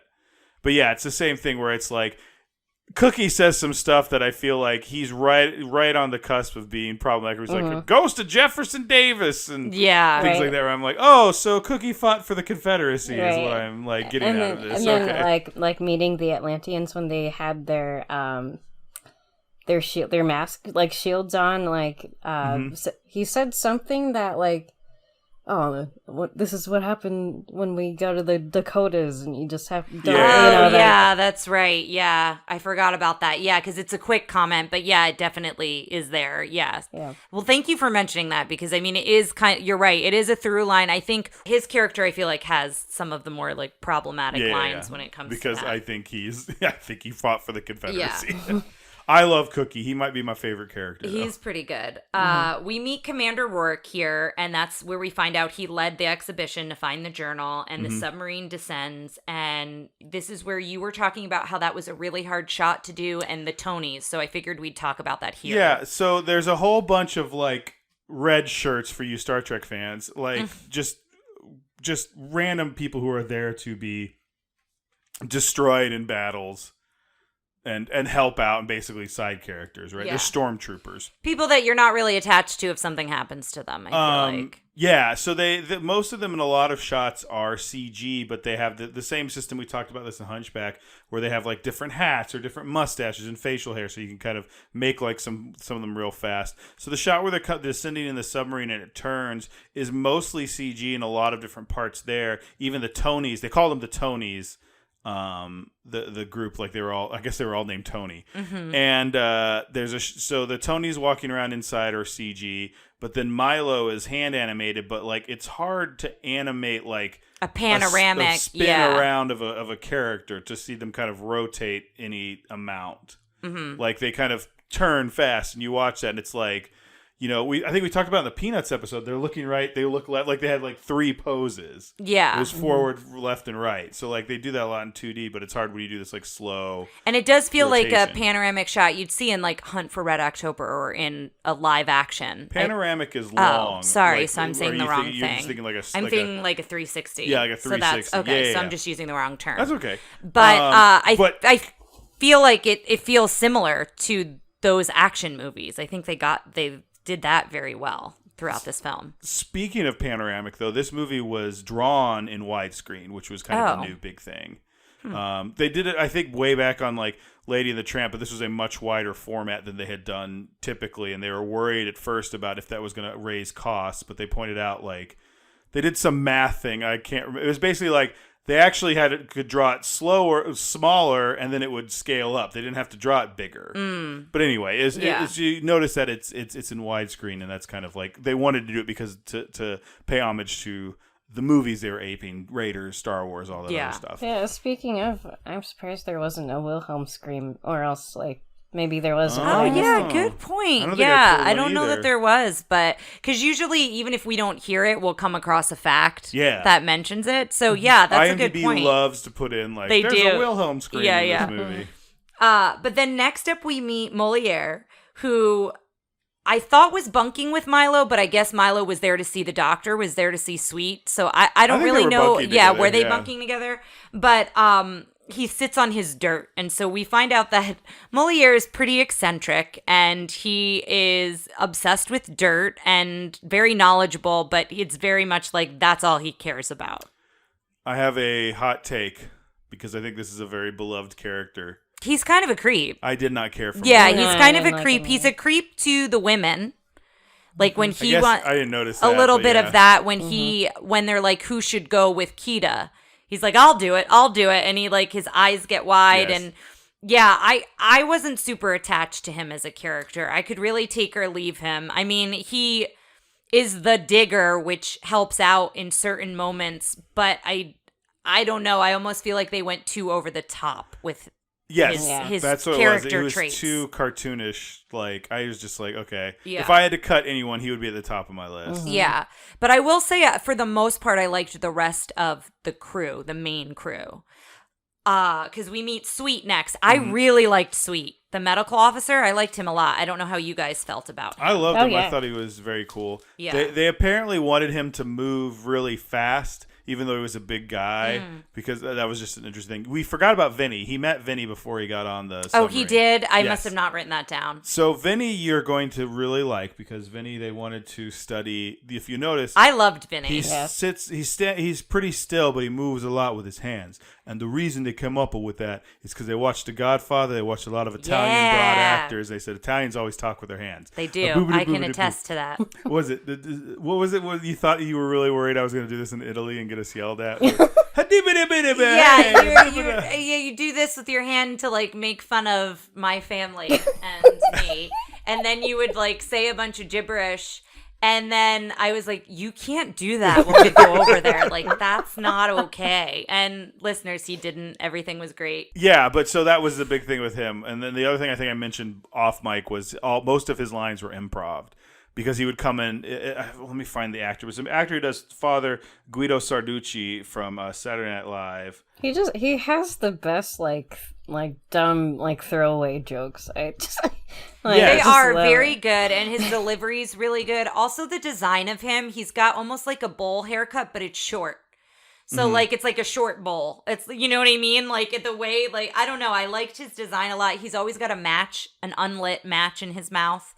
Because he's like the explosives guy. So he's the one who's got all the firepower and the sticks of dynamite and everything. Don Novello. Okay. Yeah, he was fantastic. And then this is where Milo meets the rest of the team. He meets the entire team here. So we meet, I think it is Audrey. I have her name written down later. I don't know if you want to look it up so we get it right. But I liked Audrey a lot. We also meet Packard. Who is my absolute favorite. Yes. She's this old woman who always has a cigarette. She is the chain smoker. I think you could have gotten rid of that cigarette and it would have been fine. I think so too, because she would have still had that voice. So because it's a lot. It is a lot of smoking. It is a lot. Probably the most smoking we've ever seen in a Disney film, I would think, because outside of like when they're shoving cigars into the kid's mouth in Pinocchio. Yeah, The most smoking I've seen in like 30 years of Disney. Yes, yeah, because she's constantly has a cigarette, and you even see the butts of cigarettes. Like she puts out, like it becomes like a part of her the landscape of her. But she is what would you call her? It's not an announcer. Oh, she's a communications expert. Thank you. Yeah, she's the knew one. There was a name. She's getting people connected, so she's kind of like on the sub. They wanted her to be like Lily Tomlin. If you remember Lily Tomlin's phone operator character, if you're a million years old like I am, and you watched Laugh-In with your parents made you watch Laugh-In. She'd be like, 1 ringy dingy, 2. Does anybody know what I'm talking about? I know Laugh-In, but I don't know the character, so right. you'll have to post something on Facebook. Never I heard love of Lily it. Tomlin, but yeah. It was supposed to be based on that. She does communications. I love her. Just kind of in the rest of the movie. She's and an she's older a welcome woman. addition. She's strong and feisty in her own way. I love. She's having this conversation with, I think the woman's name is Margie. Yeah. And at first, nothing major's happening, right? She's talking to Margie, then she's like connecting people, telling them what's going on. But then the Leviathan shows up and like everything kind of goes crazy, right? It attacks the ship. And as that's all happening, she's still talking to Margie and she's like, Margie, I think if he took his suitcase, he left. Like, she's just got some good lines, like, talking to Margie. I feel like we may have skipped over Rorik a little bit. Do we want to talk about your first impressions on Rorik? Yeah. Because you were immediately attracted to the velvety tones of James Garner. I love James Garner, but later on, we see his twist. We see where Milo realizes it's not what he thought. And it feels very similar if anyone has seen Maverick. Any Maverick fans out there, there's a twist when he's on the ferry boat when he takes the money, and then there's even another Maverick. There's several twists, but at that point in Maverick refuses to end. Yes, but in that point in Maverick on the ferry boat, it was reminiscent of that to me. That happens later on, but I like him as a character. He does heel turns, but he stays this kind of jovial old man, or kind of a little cranky. Yeah, but he doesn't do much of a character. He's not like Hans, where he's like, no one will love you, and he turns into a bad guy. He just goes, well, we're gonna do like Maverick. He goes, well, this is such a lot of money, I think I'm just gonna take it. Like the way he just says it, like just folksy and down and we don't really realize that he's the bad guy. We get some ideas a little later, but here he just seems like a dude. Yeah, we don't really get a very crystal clear moment until they realize there are people in Atlantis, and Helga turns to him and says, this changes everything. This changes everything. Yeah, and he's like, this changes nothing. So that happens a little bit later on. But what did you think about the Leviathan attack and the submarine? Did you enjoy it? I mean, again, I don't want to like describe it beat for beat because there's a lot that happens here. But essentially, the submarine gets destroyed, but they all escape in these like pods, like smaller ships. What did you think, Amanda? I don't know if it was completely necessary. I don't know if how much of it drove the plot, because like there's still so much of, deep exploration that was happening after that it just, and so many other barriers that one didn't seem to. And like they had all the equipment they needed at every point along the way, so it wasn't like we were like making our characters. It didn't feel like it was bringing the group together, because that happens later. I think you see the group each do their individual jobs in this moment, but you see that later as well. So I don't think you see it during the attack so much, because it's like Moliere and Vinny. Well, Audrey's in the boiler room. Yeah, there's that, I guess. But like, there's way better scenes of that. Like, that's her just closing the door and running away. Yeah, I agree. I think they showcase their talents much better later on. And I think I would agree with you, Amanda. I mean, when they're talking about like what to cut, when they were trying to get this down, because it is a longer movie, I think the submarine design is really cool. And I think you have to get them underwater somehow. So I think still using that submarine, but not necessarily like doing that big in-depth battle. Like maybe it crashes, maybe they hit something, maybe they find what they need to find, and then those other pods break off and then they can like keep going. I think the submarine design is cool. I think the Leviathan's just super busy. Like, I didn't get it. Again, this is when we're talking about the darker parts of the movie. Like, I didn't get a good idea of what it was, and it never comes back. Like, it's you realize it is a machine because I guess Milo gets an up-close version. He's at the window. He gets slammed against the window. And that's one of the first times you realize, besides in the beginning, in the opening, that these are machines, not necessarily animals. Yeah, right. I mean, I don't know. Yeah, like, no, I'm not. I could have lost this whole thing, and they just agree. And they find it starts from when they all are like, okay, unpack everything, let's go. When they're in the like. Yeah, I think you needed some underwater exploration just because like there's so many myths around like how you get to Atlantis. Mm-hmm. But I think it could have been done differently and much shorter. Mm-hmm. But I do think you need some of the underwater there. But they wind up finding this air pocket. So Milo reads the book and basically describes it's like a sink and a drain. It's grease trap. Yeah. In the drain with the sink. And so they find this air pocket and they take a moment here to light a candle for all those they've lost. And I think that's a very endearing moment for Rourke. And again, it's like this facade. And I do think he really cares about his crew. I think he cares about money the most. But I do think, it seems like he's worked with these people for many exhibitions. The other thing I wanted to mention before they see the Leviathan, which I think this should have stayed in there, but then they could have cut out the Leviathan scene, is when they see the ship and like bone graveyard and they see ships from every era. So they realize other people, like many, many people have come to explore, but this is as far as they've gotten. I do think there's... Yeah. That is kind of an important moment. I was just going to say, I'd almost rather they get attacked by like a squid or something. Like something that actually exists. Yeah. It doesn't have to actually exist, but it doesn't have to be like, again, we learn, like, even the machines they show in Atlantis later are more like stone-like, and this thing is so many parts that it looks... Yeah, no, I get that. It just looks like they went, we can do all this. If it's that era of CG where it's like, we can do all these things on CG, so let's just add tentacles and claws and spikes and... Yeah, I don't know. So now we kind of go into this montage, and then every once in a while the montage pauses for like a moment or two, but it's them trying to navigate through like this sink trap maze to find the city. And it's very clear that no one likes Milo. They like establish that early on, and you see that here in lots of different ways, them making fun of him, or, he doesn't know how to drive, and so they wind up towing the truck he's supposed to drive, and so there are all these moments where we kind of see that, and he's very much a loner. And when they get to what they think is the entrance, they find this glowing lantern, what looks like a glowing lantern, and they decide to camp there for the night. And when they make camp, they, the bulk of the team is like, oh, we've been pretty tough on him. And this is where we find out backstories of everyone. And I really liked this scene a lot. I think you get attached to the characters, learning more about them, and Milo helps Audrey like fix something because it's a boiler. That's right. I forgot about that. And he goes, oh, I know how to fix boilers. When Moliere was digging, right? So that kind of is when she goes, hey, we've been hard on this guy. And she brings him into the group, and they start talking like, Sweet's father was a Rough Rider. His mother was a Native American, and then he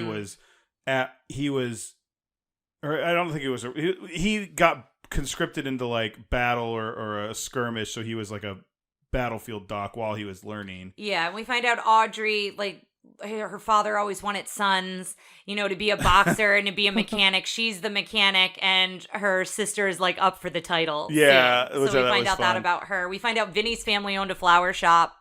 And then the laundry mat next door exploded, and he like has always been obsessed with explosions. We find out that Milo hasn't done any camping since with his grandfather. He's having trouble with his tent, and we find out his parents died early, so his grandfather was really his parental figure. And so then we find out as well. Packard sleeps in the nude. Yes, I love Packard so much. I want to cosplay as her like that, or just her in general. That's like, you just want to cosplay as like the Far Side version of a housewife.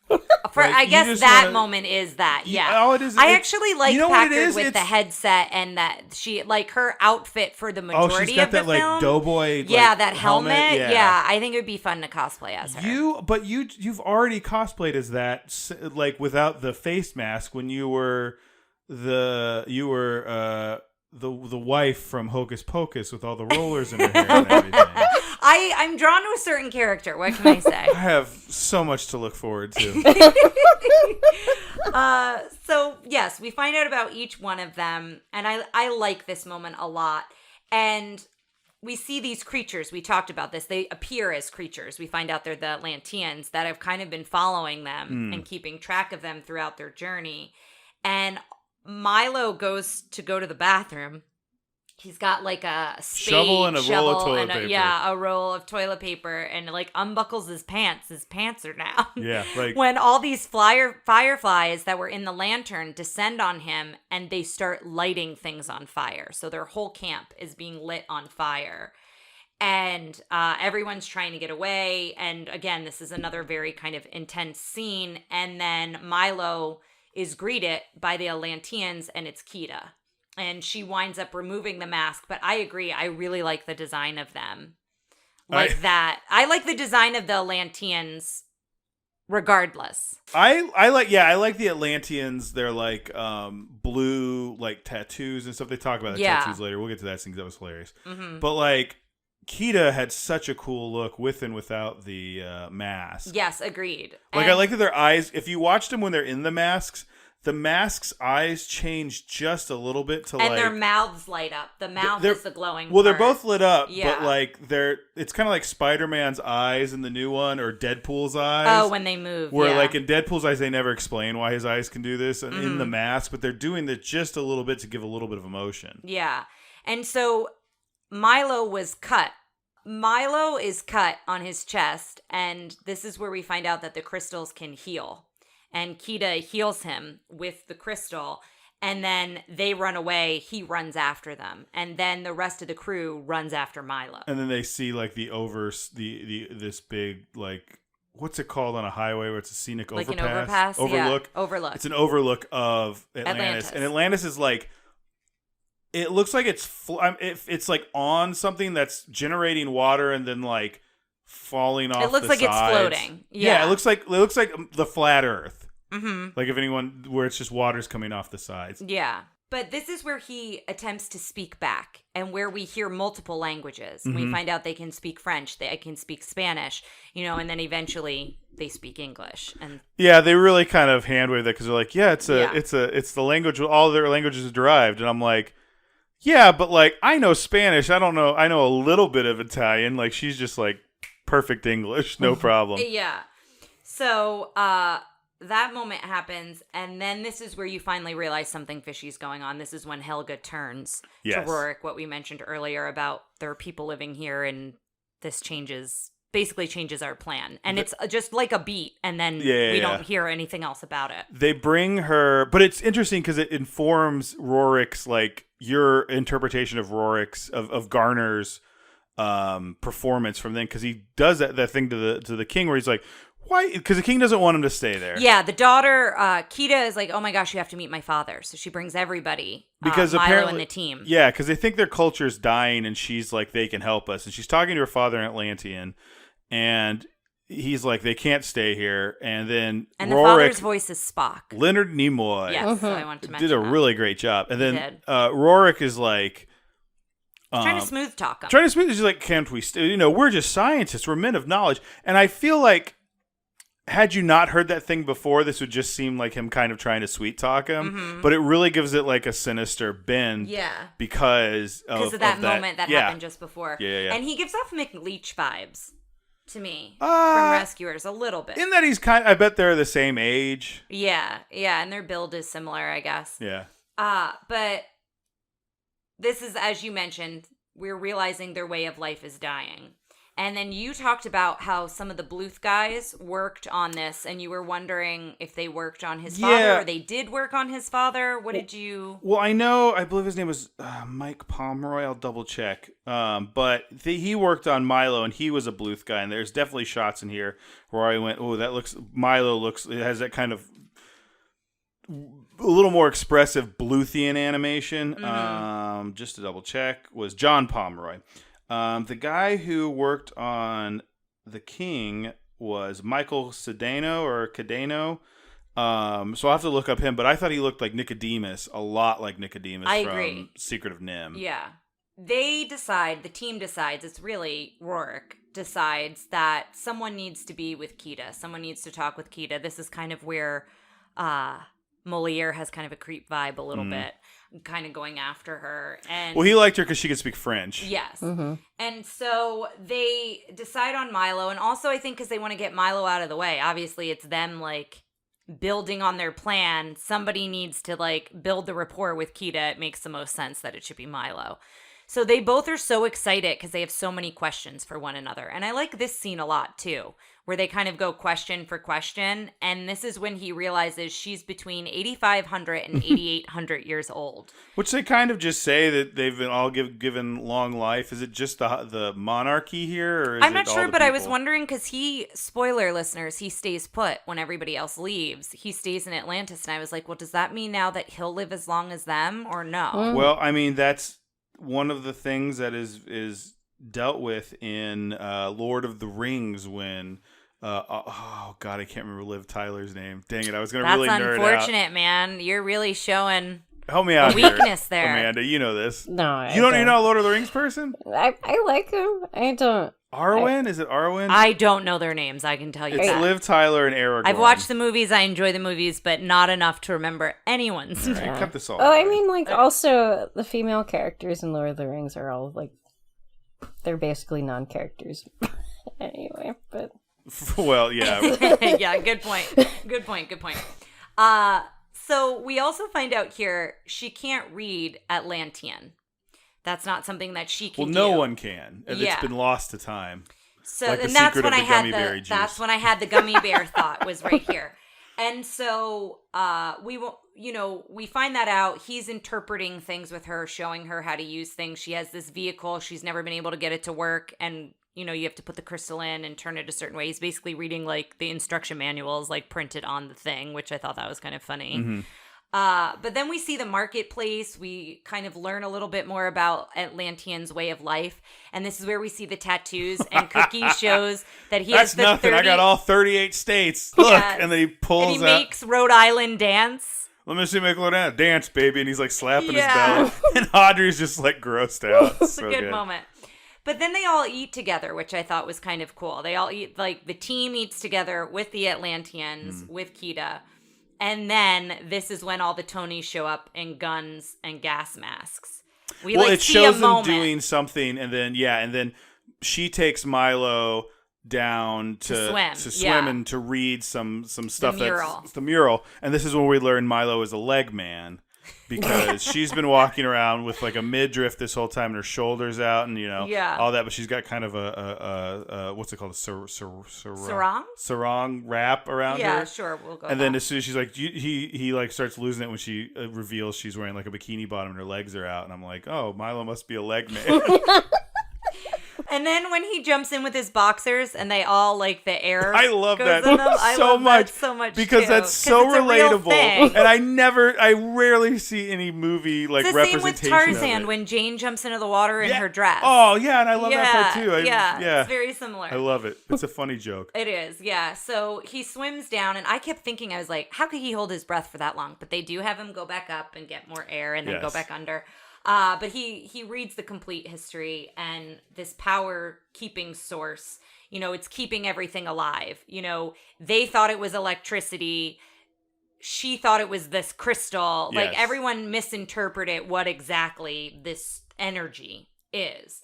And he starts talking about how it's so weird. Why isn't any of this in the book? And he's like, oh, the missing page. And this is when we realize Rorik has ripped out that missing page. And this is when everyone turns against Milo. And it's interesting because Rorik greets him when they come out of the water and then kind of brings him to everybody. Everybody else has guns, but like, you can tell most of them seem just kind of like out of character with them. Yeah, and some of them seem more uncomfortable later, but here you can tell that they're not feeling 100% about it. The main team members. Yes. Well, remind me to point out something about Sweet later after the next big scene with Sweet. Okay. So they go in and they kind of raid the king's chambers. And they attack the king.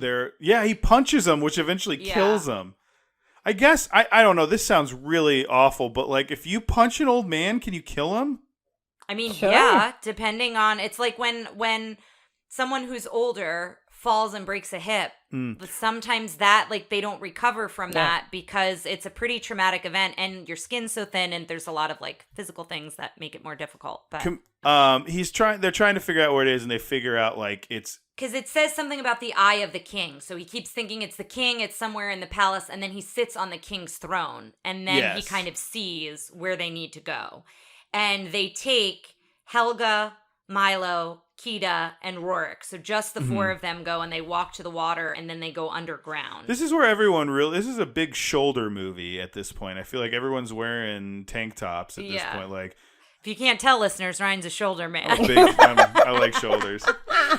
Tara's got some good shoulders. I wasn't going to say it, but then you specifically mentioned it. I'm just saying, at this point, everyone's wearing his shoulders are Rorik's even an older gentleman, but he's got some good shoulders.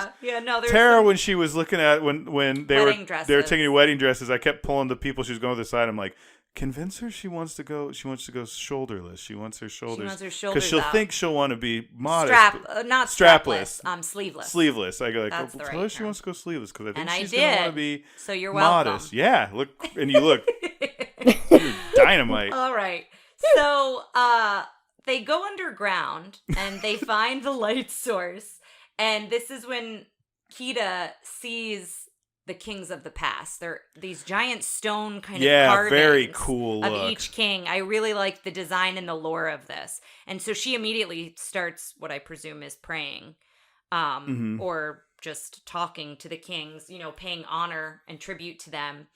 And all of a sudden, when she gets up, she's mesmerized like her mother. She's kind of transfixed like her mother was in the beginning, and she winds up walking on water. She walks across the water, goes to the light source, and the light source lifts her up. So they're all watching this happen. And now she basically becomes the crystal. She becomes the giant ball of light. That winds up going away, and it becomes just her. And she's like this translucent design. Glowing blue. I liked the animation they did with that. Yeah. So they walk her back. She floats back down. Which is weird, because then it's like, okay, because they say like later, the crystal chooses people in times of distress. Yeah. But like she just walks right into that thing and they just put her in that like thing. I was like, well, if she knew it wasn't distress, why did she then? Said when she was going up there and she said something in Atlantean, didn't it translate to everything's going to be all right, Milo? Yeah, something like that. But and then still. he doesn't tell Rourke about it. So we had a little bit of a hard time sometimes because what Disney Plus subtitles like to do is they would put the subtitle for the Atlantean, and then on top of it, so you couldn't read what it said, it would say "Speaking Atlantean," and I'm like, "Thanks for nothing, Disney Plus." Yeah, that does not help us.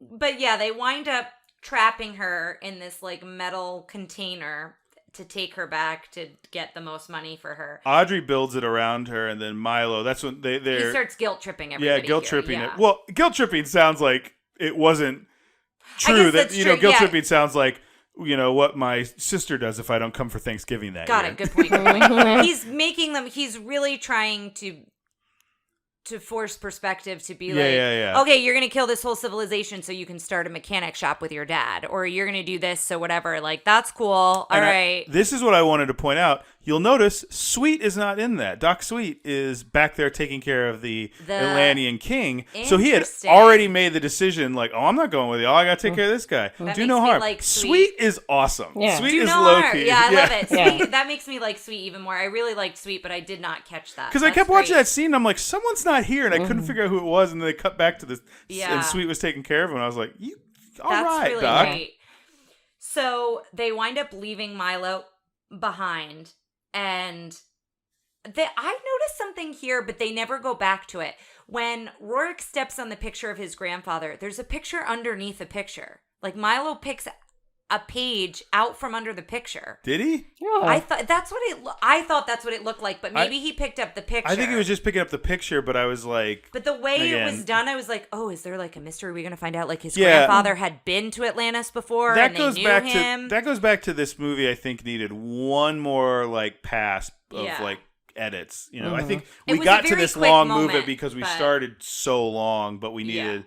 and we got to 96, and there were little things I was like, this never paid off. But yeah, and so I was like waiting for that moment that never happened. And again, it could be I just misviewed it, but it looked like he was pulling something out. So they all come back to Milo's side except for Helga and Rourke. Audrey's the first one. Audrey's the first one to go back to him, and then one by one, they all stay behind. Yes. And I like that, the way they did that where... Rourke looks at them all in the rearview mirror. I love when Disney does stuff like that. Oh, like from 101 Dalmatians? Yeah, yeah. I just love when they do little things like that. I thought that was that's like a good thing. He's like there in his past. He's no longer part of this team. He is now on his own. So he winds up leaving with Helga, and I guess whoever of the Tonys are left. And Tony's 28 through 43. Yeah. And so as they leave with her, the water stops. And the crystals start to go out. And they wind up blowing the bridge that connects to get them out of Atlantis and kind of back through the volcano, which we didn't mention. There's a dormant volcano. It kind of becomes important. Yeah, we should. So they go and they go, if there's a big explosion, this volcano will go off. And it's like, well, we have to drill through the top to get out of here. So now So now we're all caught up. Yeah, we're caught up. So we go back to the father, who is very, very sick, and it's pretty clear he's not going to make it. And he's like, my daughter's been chosen, and this is where he kind of explains how the crystal chooses a host to protect the people, and it has a consciousness. And the king gives his crystal to Milo and says, you need to save my daughter, because if you don't, she's going to be bound to it forever. He gives him the keys to the car. Basically, so he throws him keys to the vet. Or the keys to the castle, essentially. Well, no, literally the cars. Cause that's that's right. He goes and starts the cars. So, and I love all the Atlanteans. Like the first time we've had a non-King or Kida Atlantean voices when he goes, because he runs out after that. He starts showing everyone how to turn on all the fish plane things. Yeah. And all the Atlanteans are like, how'd you do? Like they're super like, they're like, oh yeah, you just do this. And they're like, oh man, like it's just awesome kind of seeing this be like, whole time. We can save the day, but also cool, man. Yeah. So there's all these things just laying around. We can ride around on now. Well, and I liked that piece of world building, that all the things that look like ruins have a dual purpose. They then become something else. And we see this later on with the Guardians that kind of come out of the water. I really like that. Oh, go ahead. Sorry, I really like that about Milo as a character too, where it's like, versus Rorik, who is obviously like trying to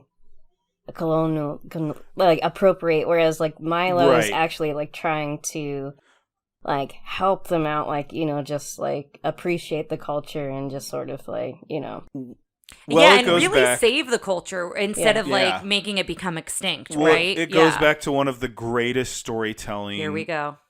What am I going to say? I don't know, but when you get a certain like sound in your voice, then I'm like, all right, I'm here for it. I'm just saying, it's technology versus people who are more in tune with the culture and mysticism of the land. Yeah. Return of the Jedi. It's the Empire versus the Ewoks. It's also Avatar. Yeah. There you go, Ryan. Maybe I should see Avatar. Can we back up 1 second and talk about the relationship between Milo and Kida? Speaking of kind of I would love to do that. We're coming towards the end. We are. I love it, but I was trying to key in on what I like the most. She was just so confident and like, you're going to save this, but she was very strong, but she wasn't that typical like, we found out Joss Whedon had a pass on the storytelling, but I feel like there's a Joss Whedon female at one point was just like, if we let the character kick butt, she equals strong female, which was a great move at that time. Yeah. But like also like there are many faceted parts of there are many facets to a woman. Here, let me explain to you two. Let me mansplain to you what it's like to be a woman real quick. No, but I'm saying like it's not just like there's so many different types of strong woman. Yes. It's the same thing we talk about how Cinderella is a strong woman and is not physically imposing, is not like this. She's just, her kindness is what makes her strong. Yeah. This is one who does have that physical aspect to her, but it's like she also has an aura about her. There's just something, they made her. Yeah, she's otherworldly, but that's not what I mean. There's just this, like, you feel calmness and peace, I feel like, around her. And I feel like that is hard to do in an animated... She's reassuring. I feel like that's hard to do in an animated character, more so than in, like, a live-action film, I think a lot of it is the art, but she's performed by Cree Summers, who's a Native American. And I think she's got mixed heritage, but I know... She's also, not ironically, but Cree. She's part of the Cree Indian Cree tribe.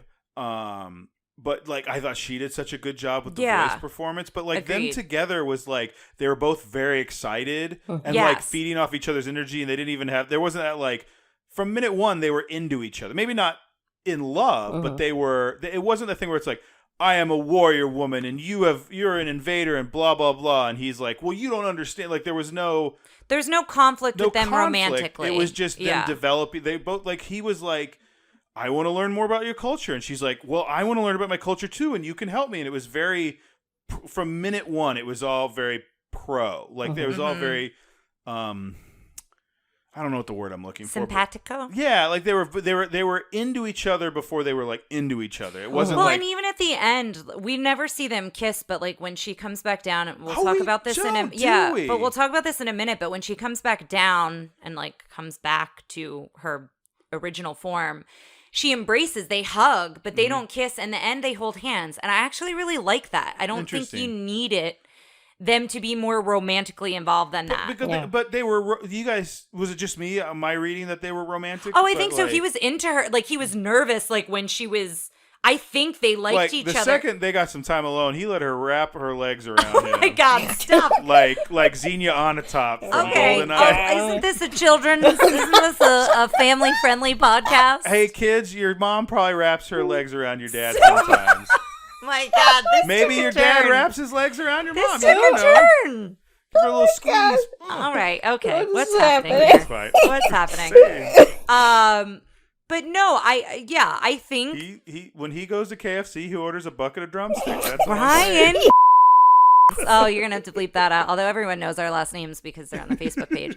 But yeah, I think there's a romanticism there, but I don't think it's forced, and I don't think they have to be romantically involved, right? Like, I like their relationship. I will say, in hindsight, you saying they don't kiss, I'm like, oh, I wish they would have kissed, but it didn't take me out when I saw it.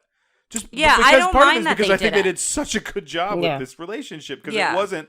Again, I the relationships where it's like, ooh, they hate each other, but they really love each other. Yeah. It's like, no, people who love each other, like a lot of people who love each other, kind of like each other from the beginning, like, you know. Yeah. Mm-hmm. And they were more just very inquisitive about one another, and they both had a strong desire for knowledge. I feel like that, knowledge is power, people. Mm-hmm. But I feel like that connected them as well. But this next part, again, is very hard to describe. It's a huge battle scene. The volcano erupts, lots of things happen, but a couple things I wanted to highlight, and then, of course, you guys can highlight anything from this, but I thought it was really intense when they have this huge, like, air balloon. We basically find out that Rourke is prepared for any scenario. That's what I'm saying. They always got everything he could possibly need. They didn't lose anything by, like, they lost, like, 80% of the submarine in the beginning, but, and like, apparently there was nothing useful in that 80%. Yeah. So he always is prepared, and he has this huge, like, hot air balloon, I guess, and that's what's going to, like, lift them up to get them out of this volcano. And as that's happening and things are erupting and everything's going crazy, he pushes Helga. He says, we need to lighten the load. Oh, yeah. Well, so one thing I did want to bring up in this is they do kind of sideline the female character for a little bit, Kida, but they've got Audrey and Helga to kind of come in and do other stuff and have some agency. Well, and I like that Helga gets him back, like, because you think he throws her off and she's gone, but she holds on and she comes back and she is fighting. She, like, fights him, and I loved that. I almost wished... But she probably couldn't have thrown him because he's like 3 times her size. But I kind of wish she threw him over, not she gets thrown over anyway. But I do like that she at least comes back up. It's not just she gets thrown and that's the end of her. And even when he throws her down, she eventually, like... She kind of helps. Yeah. Not really helps. She gets her revenge. Yeah. So that happens. And so that I thought was a really intense moment. She winds up shooting a flare at the balloon from the ground. That's kind of her moment there. Audrey and Sweet, like, try to detach the thing that's holding Kida. And then this is when he gets a little bit of McLeach vibes. When McLeach goes a little wild, Gaston. He gets wild, yeah. He gets, like, his hair, his eyes. We talk about this with villains when they're, like, truly wild. Frollo gets it. I almost feel like we need screenshots of each one of these, like, compared to one another, because they are very similar in certain ways. And there's one shot where he's, like, looking down at Milo, and he is crazed. Yeah. Hair's going wild. Eyes are wider than they should be. Yeah, and there's, like, the light of the volcano behind him. But he essentially is like death by crystal. And so we didn't know that this was a thing. I don't know exactly what happened here. He just, like, Milo got a piece of the glass. Crystal into him. Is it of the crystal? I thought it was a crystal on his neck. And I could be wrong. He cuts what is his name? Rourke. He cuts Rourke with it, and then Rourke starts crystallizing and turning this crystal and then breaks monster into a bunch of pieces. Yeah, and then it's weird. Weird. That part was visually very cool. Very cool visually, but I feel like they never established that the crystal could do damage in that way. Yeah. And so that happens. The volcano erupts. I wrote crazy scene. But he winds up opening the container that she's in, and this is when she lights up all of Atlantis. And I will say all of this was really cool. Yes. This whole scene of these guardians, again, we think they're ruins in the water, and they're these giant guardians like statues that come out of the water and they go around the whole circle of Atlantis. The most Mike Mignola looking thing so far that's very much a Hellboy. And they are what they clap, and they're what creates the force field. So in the beginning, this is when it comes full circle. We saw the force field created, but we didn't know how it was created, right? So I think it's cool that we see this is how the force field's created to protect the city. And so I don't know if you guys want to talk about any of this at all, if there was anything specific you liked in these moments. So the force field, whenever the lava came, and it like sort of hardened around the force field, there was no music. Like, it was completely silent. I find that interesting, the cues, the choices of having silence versus not having silence. Yeah, I just found that to be like really a powerful moment. Yeah, and then when it starts to all light up in the design of like Atlantis, and then and it kind of all comes back is a really cool moment. Ryan, did you have anything specific about any of that? I know there's a lot that happens. Like here. that was it. The next most specific thing I have is the end. Yeah, because after this is when they kind of, tell the Kida floats back down, and she has the bracelet that her mother like pulled off of her when her mother floats up. So you realize that like she's connected in some way with her mother while this has happened to her. Yeah. Well, when he points, there's something behind her, and she turns and looks, but you as a viewer can't see it for a while. It ends up just being Atlantis is back and beautiful. I thought it was going to be like her mom and everyone, like who had been absorbed by the crystal, had come back. Like those other kings, and I don't know what I thought. Yeah. They fill the ship that's going to take them to the surface with treasures, and she's like, I wish we could do more, and they're like, no, this is fine. Yeah. Like all of this like, will be good. Especially they're treasure hunters, so like this is like up their alley. And we realize everyone's going to leave, but Milo's going to stay behind. So we go to Whitmore first before they go back to Atlantis. Well, they each give Milo an individual goodbye, which I really liked. They're all kind of unique in their own way. Almost all of them do an individual goodbye. Packard doesn't. Packard's like, are we ready to go yet? I love Packard so much. But she's like over it. She's like, okay, let's get back up. But then, yes, they talk to Whitmore. And they're going over their story. They're like, so what happened to her? You only found rocks. These people are missing. But I made Ryan go back, and we paused it and watched it several times. They all have, I guess they're parts of the crystal. They're not diamonds. They're parts of the crystal, I guess they all have. I guess. And they all, or jewels of some sort, but they're all wearing them in different ways. So Cookies is his tooth. Moliere, it's in his bow tie. Packard is just dripping in like fur and jewels. She's like the one in the most opulent outfit. Audrey is in a cute outfit. I think hers might be in her hat. Vinny is an earring. Vinny's an earring. I can't remember what Sweets is. I don't either. But I feel you need to find like just a picture of them all in those outfits and put it up on the social media when it comes out, because I just find it's a really cool. It's a fun scene, but this is another one that I think could have gone away. That's a good point. Yeah, I guess because they're benefiting from. I will say this didn't feel as long as like Fantasia 2000, which I think was shorter or around the same length. Like this one. Yeah. I don't think it felt long. I think there were sequences that maybe felt long, but the movie as a whole to me didn't feel long. There is one part in this scene, though, that I really liked, and that was Milo's note to Mr. Whitmore. Yes. I thought that was and he gives him very the crystal. Moving. Yeah. I was touched. I was touched by that. Thank you for mentioning that. Yeah, I really liked that a lot too. And I just like that Mr. Whitmore is like, we just need to keep it a secret. My heart was like when the lava went over Atlantis, it was sealed shut, and that scene did nothing for me. Okay. All right. The other thing that I like is we go back to Atlantis, and Milo helps. I thought this was really cool. This is really cool. Okay, this got you. And then this scene it happened, opens up. and then it cracked my heart. Milo helps Kida carve. So earlier with the ball of energy, and she's saying it's all of the gods of their past. There are these, I think we kind of talked about it, but there are these giant stones, and each one is carved the to kings. look. You just go. She goes, the kings of our past, and you're like, okay. And it's all these faces, but then they carve her dad onto one, and then it floats up and joins, and it's very, very cool. And it looks like there's more of them than there were. Well, it looks like there's one for every guardian or something. So I wonder if they become the guardians. Yeah, somehow. I don't know, but I like that scene a lot. And they run up. They run up so they can like watch it like float up. I really liked that scene a lot. And then it zooms out on Atlantis, and that's how it ends. But yeah, I think, you can tell from our commentary, I feel like we all really enjoyed it. There were parts of it that I thought was done very well, but I do understand why it didn't do well commercially. Yeah. But I liked it. Like, I feel like it's up all of our alley. All right, so how was the princess? The princess in this case was Milo. Okay. I have a question for you. What is your, like, keystone Michael J. Fox, like, because you're like, oh, I love Michael J. Fox, but you haven't seen all of and don't really care to see Back to the Future, which I feel like take. Which is everybody's keystone Michael J. Fox performance. So when you think Michael J. Fox, what do you think of?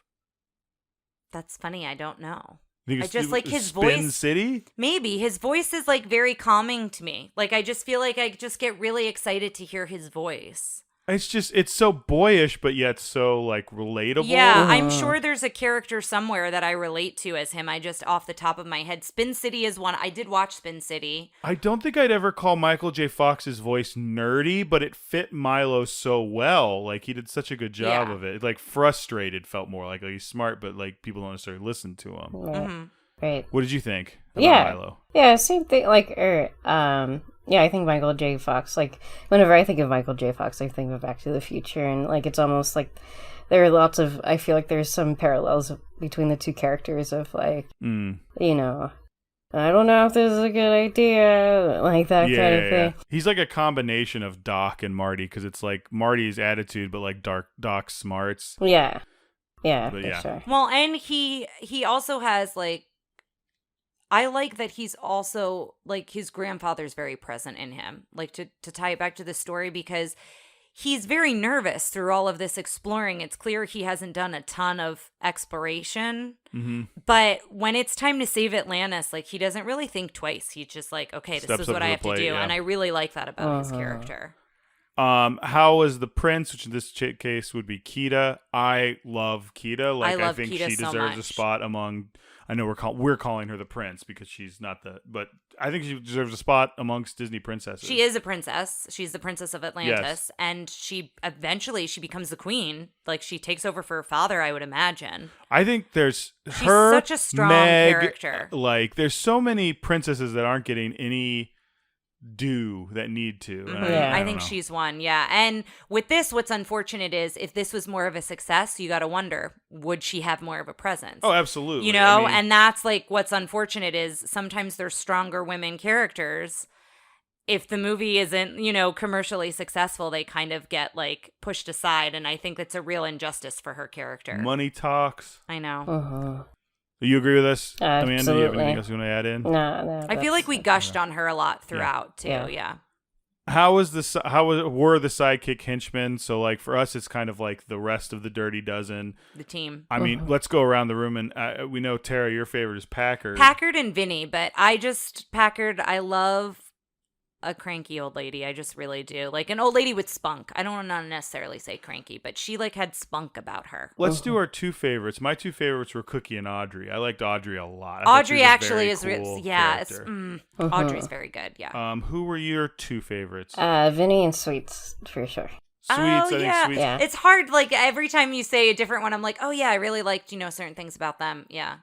I think it was a good ensemble piece. I think they did a really good job of making them feel very, like, different and interesting and important. Well, and in the beginning, you were saying how there's 20 different characters, and is that going to be overwhelming? And I don't think it was. I think because they introduced them all individually, like, as Milo was meeting them, and then we got to know their backstories individually, I feel like we got to connect with each one of them. I think in that way, they did the characters justice in the story, because it could have been overwhelming. I didn't want to cut out anything that was character. I noticed none of us said Moliere, which I feel like he's the one people He's like the one that, like, at the end of the day, I'd be fine if... He's a goofball, he's comic relief, but I was like, okay, like, we have, But I think there's comic relief in the other characters. Who are more interesting. Yeah. And then henchmen, we've got to talk about Helga. Do you think so? She was done at the France studio. She was done a little at a different studio. I forget why. Like, I think they wanted to have more of like a European look to her, so they decided to have them do it out of. She has like a mole. She does have like, not that makes her French, but all French people have moles. That's not what I mean. But like, was it above her lip? Or by her eye? She had a mole somewhere on her face. Now I can't remember where it was. Her face just looked it felt a little out of place in the movie. Like, yeah, it like was she done was designed. different. It was clear her design was very different from the rest of the characters, but I don't know if that helped her. Do you know what I mean? Like, I don't know. Weird. I don't know. I liked her as a character a lot. Like, I thought I also loved liked the ending of her as a character. Yeah, for sure. What did you think about Helga? Oh, I really liked her. I thought that, like, as far as female villains, or like, is there even a female henchman that's like as effective as her? Joanna the Goanna. Yes. But she's not a human. So are there any other human female henchmen? I feel like... Not that I know of. Yeah, I feel like that's a very unique take. I appreciate that. Mm-hmm. Favorite musical number kind of really doesn't apply to this one. There are some really beautiful instrumental, like throughout. It's a good score. Yeah, it's a really great score. Does it hold up? I think we've done a pretty good job with this. Female character agency. There's so many good female characters. Mm-hmm. And diverse. I feel like that's the other thing I was going to see, the ethnic cast representation. and the cast, animators as well. You mentioned that. In the cast and animators, in the characters, I think they did a really good job there. Drinking and smoking, there's a lot of smoking. In this movie. Smoking. Packard is the one. I mean, it's a PG movie. And then Guns and Firearms, there's a lot of death in this movie that's just kind of like people dying in the background. That you're not attached to because they're Tonys. They're Tonys. Right. But a lot of explosives, a lot of guns. Like, it isn't just one type of weapon as far as like firearms. But it's a lot of like, you see a group and they're like, and then it's... Well, at one point, Rourke is it a Gatling gun? It's not a Gatling gun, but he has like this giant gun that he's like, I think it's when he's in the hot air balloon. So there's some intense moments there. And they do have a warning for the tobacco at the start of the film. I'm kind of shocked they don't have I guess it's PG. That's your warning. Like, if it was G and there was a bunch of... Yeah, I guess some of the old stuff, they probably wouldn't show it. Guys, it's time. The infallible scientific villain ranking. For Rourke, frightening. I don't think he was frightening until the end. He was pretty frightening at the end, but I'm hesitant to give him more than a 2 or a 3. About him, which makes him very enticing. That also his charm makes me frightening in a way. I can see that. Yeah, because you're wondering what. Like, well. Yes, I agree with that, but I don't think that one turn gives him a boost. Oh, I don't think he's a 5 or anything like that. I think he's a 2 or a 3 for me. Because he is very deceptive. Yeah. I'm going to go with a 2 for me because I'm a big, strong boy who ain't afraid of nothing. I'm actually feeling a 4. I say go with it. If you're feeling it, go with it. Oh yeah, it's just like, he has the Gaston persona a little bit where he's like, he has that slimy white guy character that it triggers me, so. Yeah, no, and I think that's important to say, because what I will say is, if going back to the Beauty and the Beast episode, I used to love Gaston, and we're not talking about Gaston here, but I was very uncomfortable with Gaston for a lot of the film as an adult woman, where I wasn't as a child. And so I don't get that as much from him, but I understand where you're coming from, and I totally support it. I'm going to give him a 3. Because the deceptiveness, he's not scary, like rawr, frightening, but he's very manipulative. Funny. I think he's like, again, I don't know that he's that funny. Like, he's very charming. Yeah, but like, he's got enough. I think the funny is also kind of likability. Like, just to me, I want to give him a 2 or a 3 based on his charm. See, I disagree with that completely, but that's fine. Okay, well, what would you like to give him? You give him a 1? You don't think he's funny at all? I don't think I ever laughed at him. I laughed at everyone else. I think that's better than, like, say, the Carnotaur. He's funny. Yeah, all right, I'll give him a 2. I was about to say, he at least gets a 2 because, he's... Yeah, I'll give him a 2 as well. I think if this was based solely on his charm, it would be a much higher number for me. I'm giving him a 3. Okay. Fierce. He's got a confidence about him. He has an air to him, but...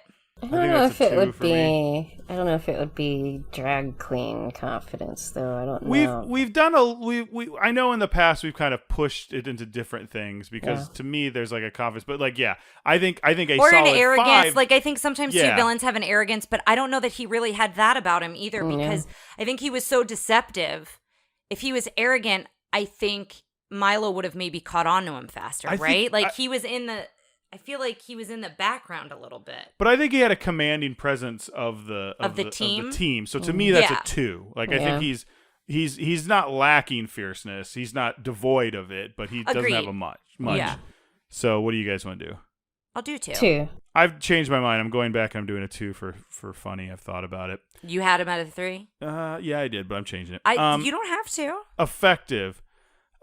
He did okay. He got the crystal, he just didn't get it out. So I think he's still in the 1 to 3 range in there. He's in the bottom half. Right.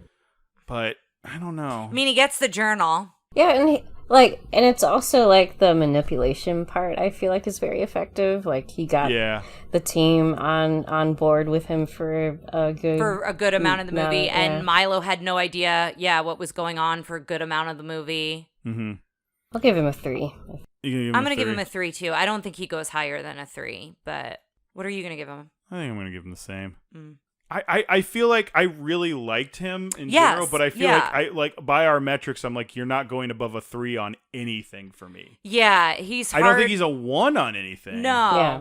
Like design, I think he looked good, but I think he looked like James Garner, a little younger James Garner. And he had features of McLeish a little bit. I like the Magnolia look, but that's kind of a design for the whole project. Yes. Yeah. So I think he's a 2 or a 3 to me. I would say 3 because I think he's fine. A 2. Yeah, I'm gonna give him a 2. Okay. But I understand why you're giving him a 3. No, I think I'm gonna give the Magnolia bump is what I'm gonna call it. Yeah, that's fine. Go away heat. He had 1 go away heat with me. He didn't do any, in fact, I would say, he almost had no go-away heat. Moliere had more go-away heat for me than... Because he was James Garner, and you're like, oh, James I love his voice. That's it calmed part you of into not wanting to have go-away heat. But that's the deceptiveness, I feel like, in him, too. But I never saw him and didn't... I think when I didn't want him on the screen is when he pushed Helga. I was like, ugh. But then Helga came back up, and that, got me excited that she, To me, even when he makes the turn, I'm never like, oh, this guy's like he's not Hans, and he's not. I don't know. I disagree. For me, well, that's fine. Yeah. This number might be a little high for me because it's just he's Christopher Columbus. That is what my mind goes to, and that is, just not good. Yeah. Yeah. So I might actually give him a 4. I gave him a 1 because I don't care about the plight of indigenous people. Okay.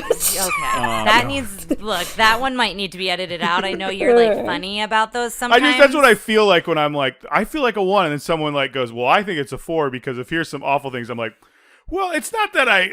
Yeah. Well, and that's fine. I mean, we've talked about this. I think we talked about it in Fantasia 2000 about our different privileges also make us see things different ways. So I enjoy, yes, we're talking about animated Disney. Amanda isn't hypnotized by the velvety tones of James Garner. I sure was. I'm gonna give him a 2.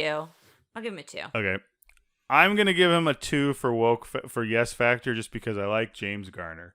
I'm gonna do the same. I did this wasn't a villain that I had to look up his name when I was doing research. Yeah. So I obviously when I heard James Garner, I was like, oh, James Garner. Yes, it's more of I got yes factor for James Garner than I do for. Agreed. Makes sense. That makes sense. Okay. I'll give him a 2 for that. He is a 16.7. Oh, where does that put him? He is 38, right above Honest John and right below the Sheriff of Nottingham. Okay. That feels right. Well, guys, we've reached the end, but we do have, as always, just one more question for everyone. Do you add this to your collection, get it in a nice clamshell edition, or do you lock it away in the vault? I would definitely put this on my shelf. Yeah, I would, for the world building and the creativity alone. I think there are a lot of and the strong women characters. I think there are a lot of really good moments in this film. And I also think if you have a child out there that gravitates towards sci-fi, I think this is...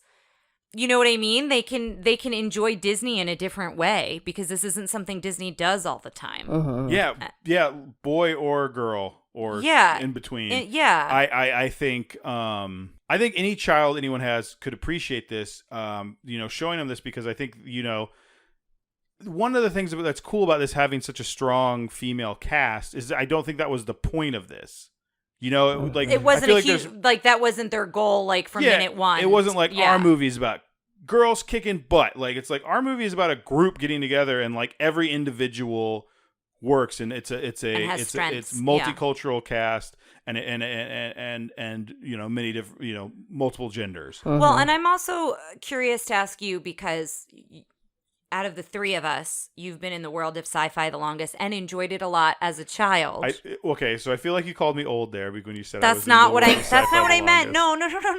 What I meant was, by the time this comes out, I will be 40. No, and I think you're a little sensitive to that. What I meant was, I got into sci-fi as an adult. Mm-hmm. That's what I meant by that comment, is you've been in the world of sci-fi since a child. You've gravitated towards that. You've enjoyed that media, that style, that genre, right? So my question to you is, if this was out when you were a kid, would you have appreciated that there was an animated version of a lot of the stories? I think if you've got a kid who likes Star Wars or Indiana Jones, they're going to really like this, because that's the thing. It's question. This isn't even really sci-fi to me, but it's this very specific Jules Verne type of old sci-fi. Okay.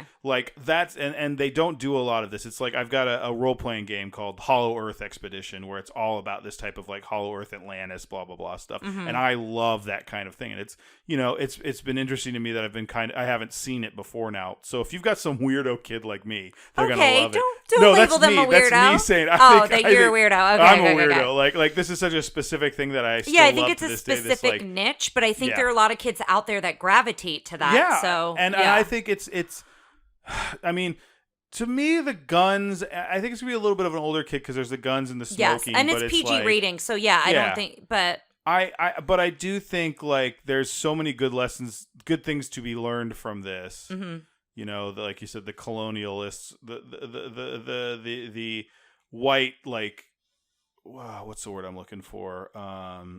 Conqueror is the bad guy. They're pushing this, more cultural... There's a multicultural cast. There's women kicking butt. There's all sorts of stuff, and women kicking a butt in a way that isn't going huh? See, because that's the thing. Again, this is an all dude. There's some women in here, on the crew, but it's mostly guys. Yeah, and I do feel that.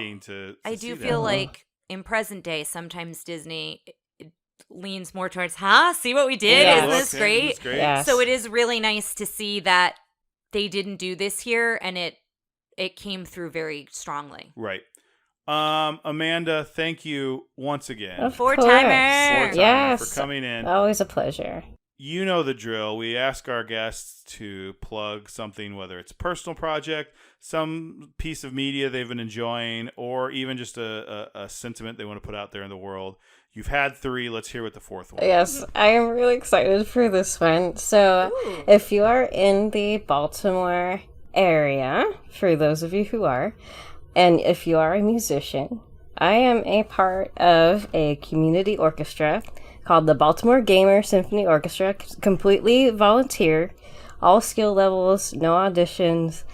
As a musician, I just listened to your Fantasia episode not too long ago. Oh, yeah. And just that talk of how toxic and everything that the music world can be, that does not happen in this community orchestra. So I really want to plug it out there, and we play exclusively video game music. I was about to say, because you didn't dive into that immediately. Yeah. And I was like, did I hear the word gamer in there? Yeah, that's awesome. That's so great. And it fills my heart with so much joy. Yeah. Because I'm sure there are pockets of those types of communities out there, and you never really hear about them, right? Because it's so... Thank you for sharing that. And I really hope, I know we definitely have some listeners who are in the Maryland, Virginia area. So yeah, absolutely. Yeah. So check them out. Yes. You know, if you're a musician. do you guys have a website Yes. or any social media or anything? Because we'll be sure to plug that when this episode comes out. Yeah, BaltimoreGSO.org. And there's also a Facebook page, the Baltimore Gamer Symphony Orchestra. That's awesome. What's your favorite thing you've gotten to play since you've joined the group? Right now we're doing all Maryland-based studios, and cool. we're So doing you've done Bethesda. we do a couple of follow things, but the one thing that I really like is from Civ 4, Baba Yetu. Ooh. It's orchestra and choir. I forgot to mention that. So very cool. yeah, So that even expands it more. That's great Yeah. for folks who are singers and not necessarily instrumentalists. That's awesome. but I just love that piece. It gives me goosebumps every time I play it. So I am so excited that you're a part of it because I just feel like that's like something that's important yes, for you. Not to like put words in your mouth, No, but I'm no. also like, it just fills my heart with so much joy that exists. We used to live in that area of the country, so it just like fills my heart that exists. It's so cool. yeah, it's awesome. Well, guys, check that out, and we will be back next time with oh my gosh, Lilo. Let me start over. So check them out. We'll put up stuff on our social media. Our next movie is Lilo and Stitch. I don't know why I can't remember. Lilo? What is the name of the movie? Lilo and My Stitch. brain, we've done this. This one's staying in. What was the other one you said when you said cut it out? We've tried this multiple times for some reason. Have you seen this movie? Have you seen this Yes, movie? I've seen it. And here's the thing. Just now you told me how to say it, and I've already am not confident. Try Lilo? it again. Yeah. Okay. All right, I don't Ryan, know what I'm going to happened. give you what you always tell me. You've got this. Say it confidently. Lilo Here and we go. Stitch. We'll have it with a very special guest. Stitch herself will be, and you'll understand what that means when you listen to it. I know, a little teaser. Yes, guys, thanks for listening. Please remember to rate, review, subscribe, and tell a friend about our little podcast. But until next time, we'll see you guys around. Thanks for listening to Tara and Ryan's Princess Diaries. If you want to tell us your favorite Disney villain and why it's guest on, send us an email at trprincessdiaries@gmail.com. Or you can send a tweet about how great Maleficent is to @TRPDiaries. Check out our Facebook group by searching for Tara and Ryan's Princess Diaries. Tara and Ryan's Princess Diaries are available on iTunes, Stitcher, Spotify, Overcast, and many more. Wherever you hear us, please be our knight in shining armor and give us a 5-star review. Thanks again, and until next time, remember to always live happily ever after.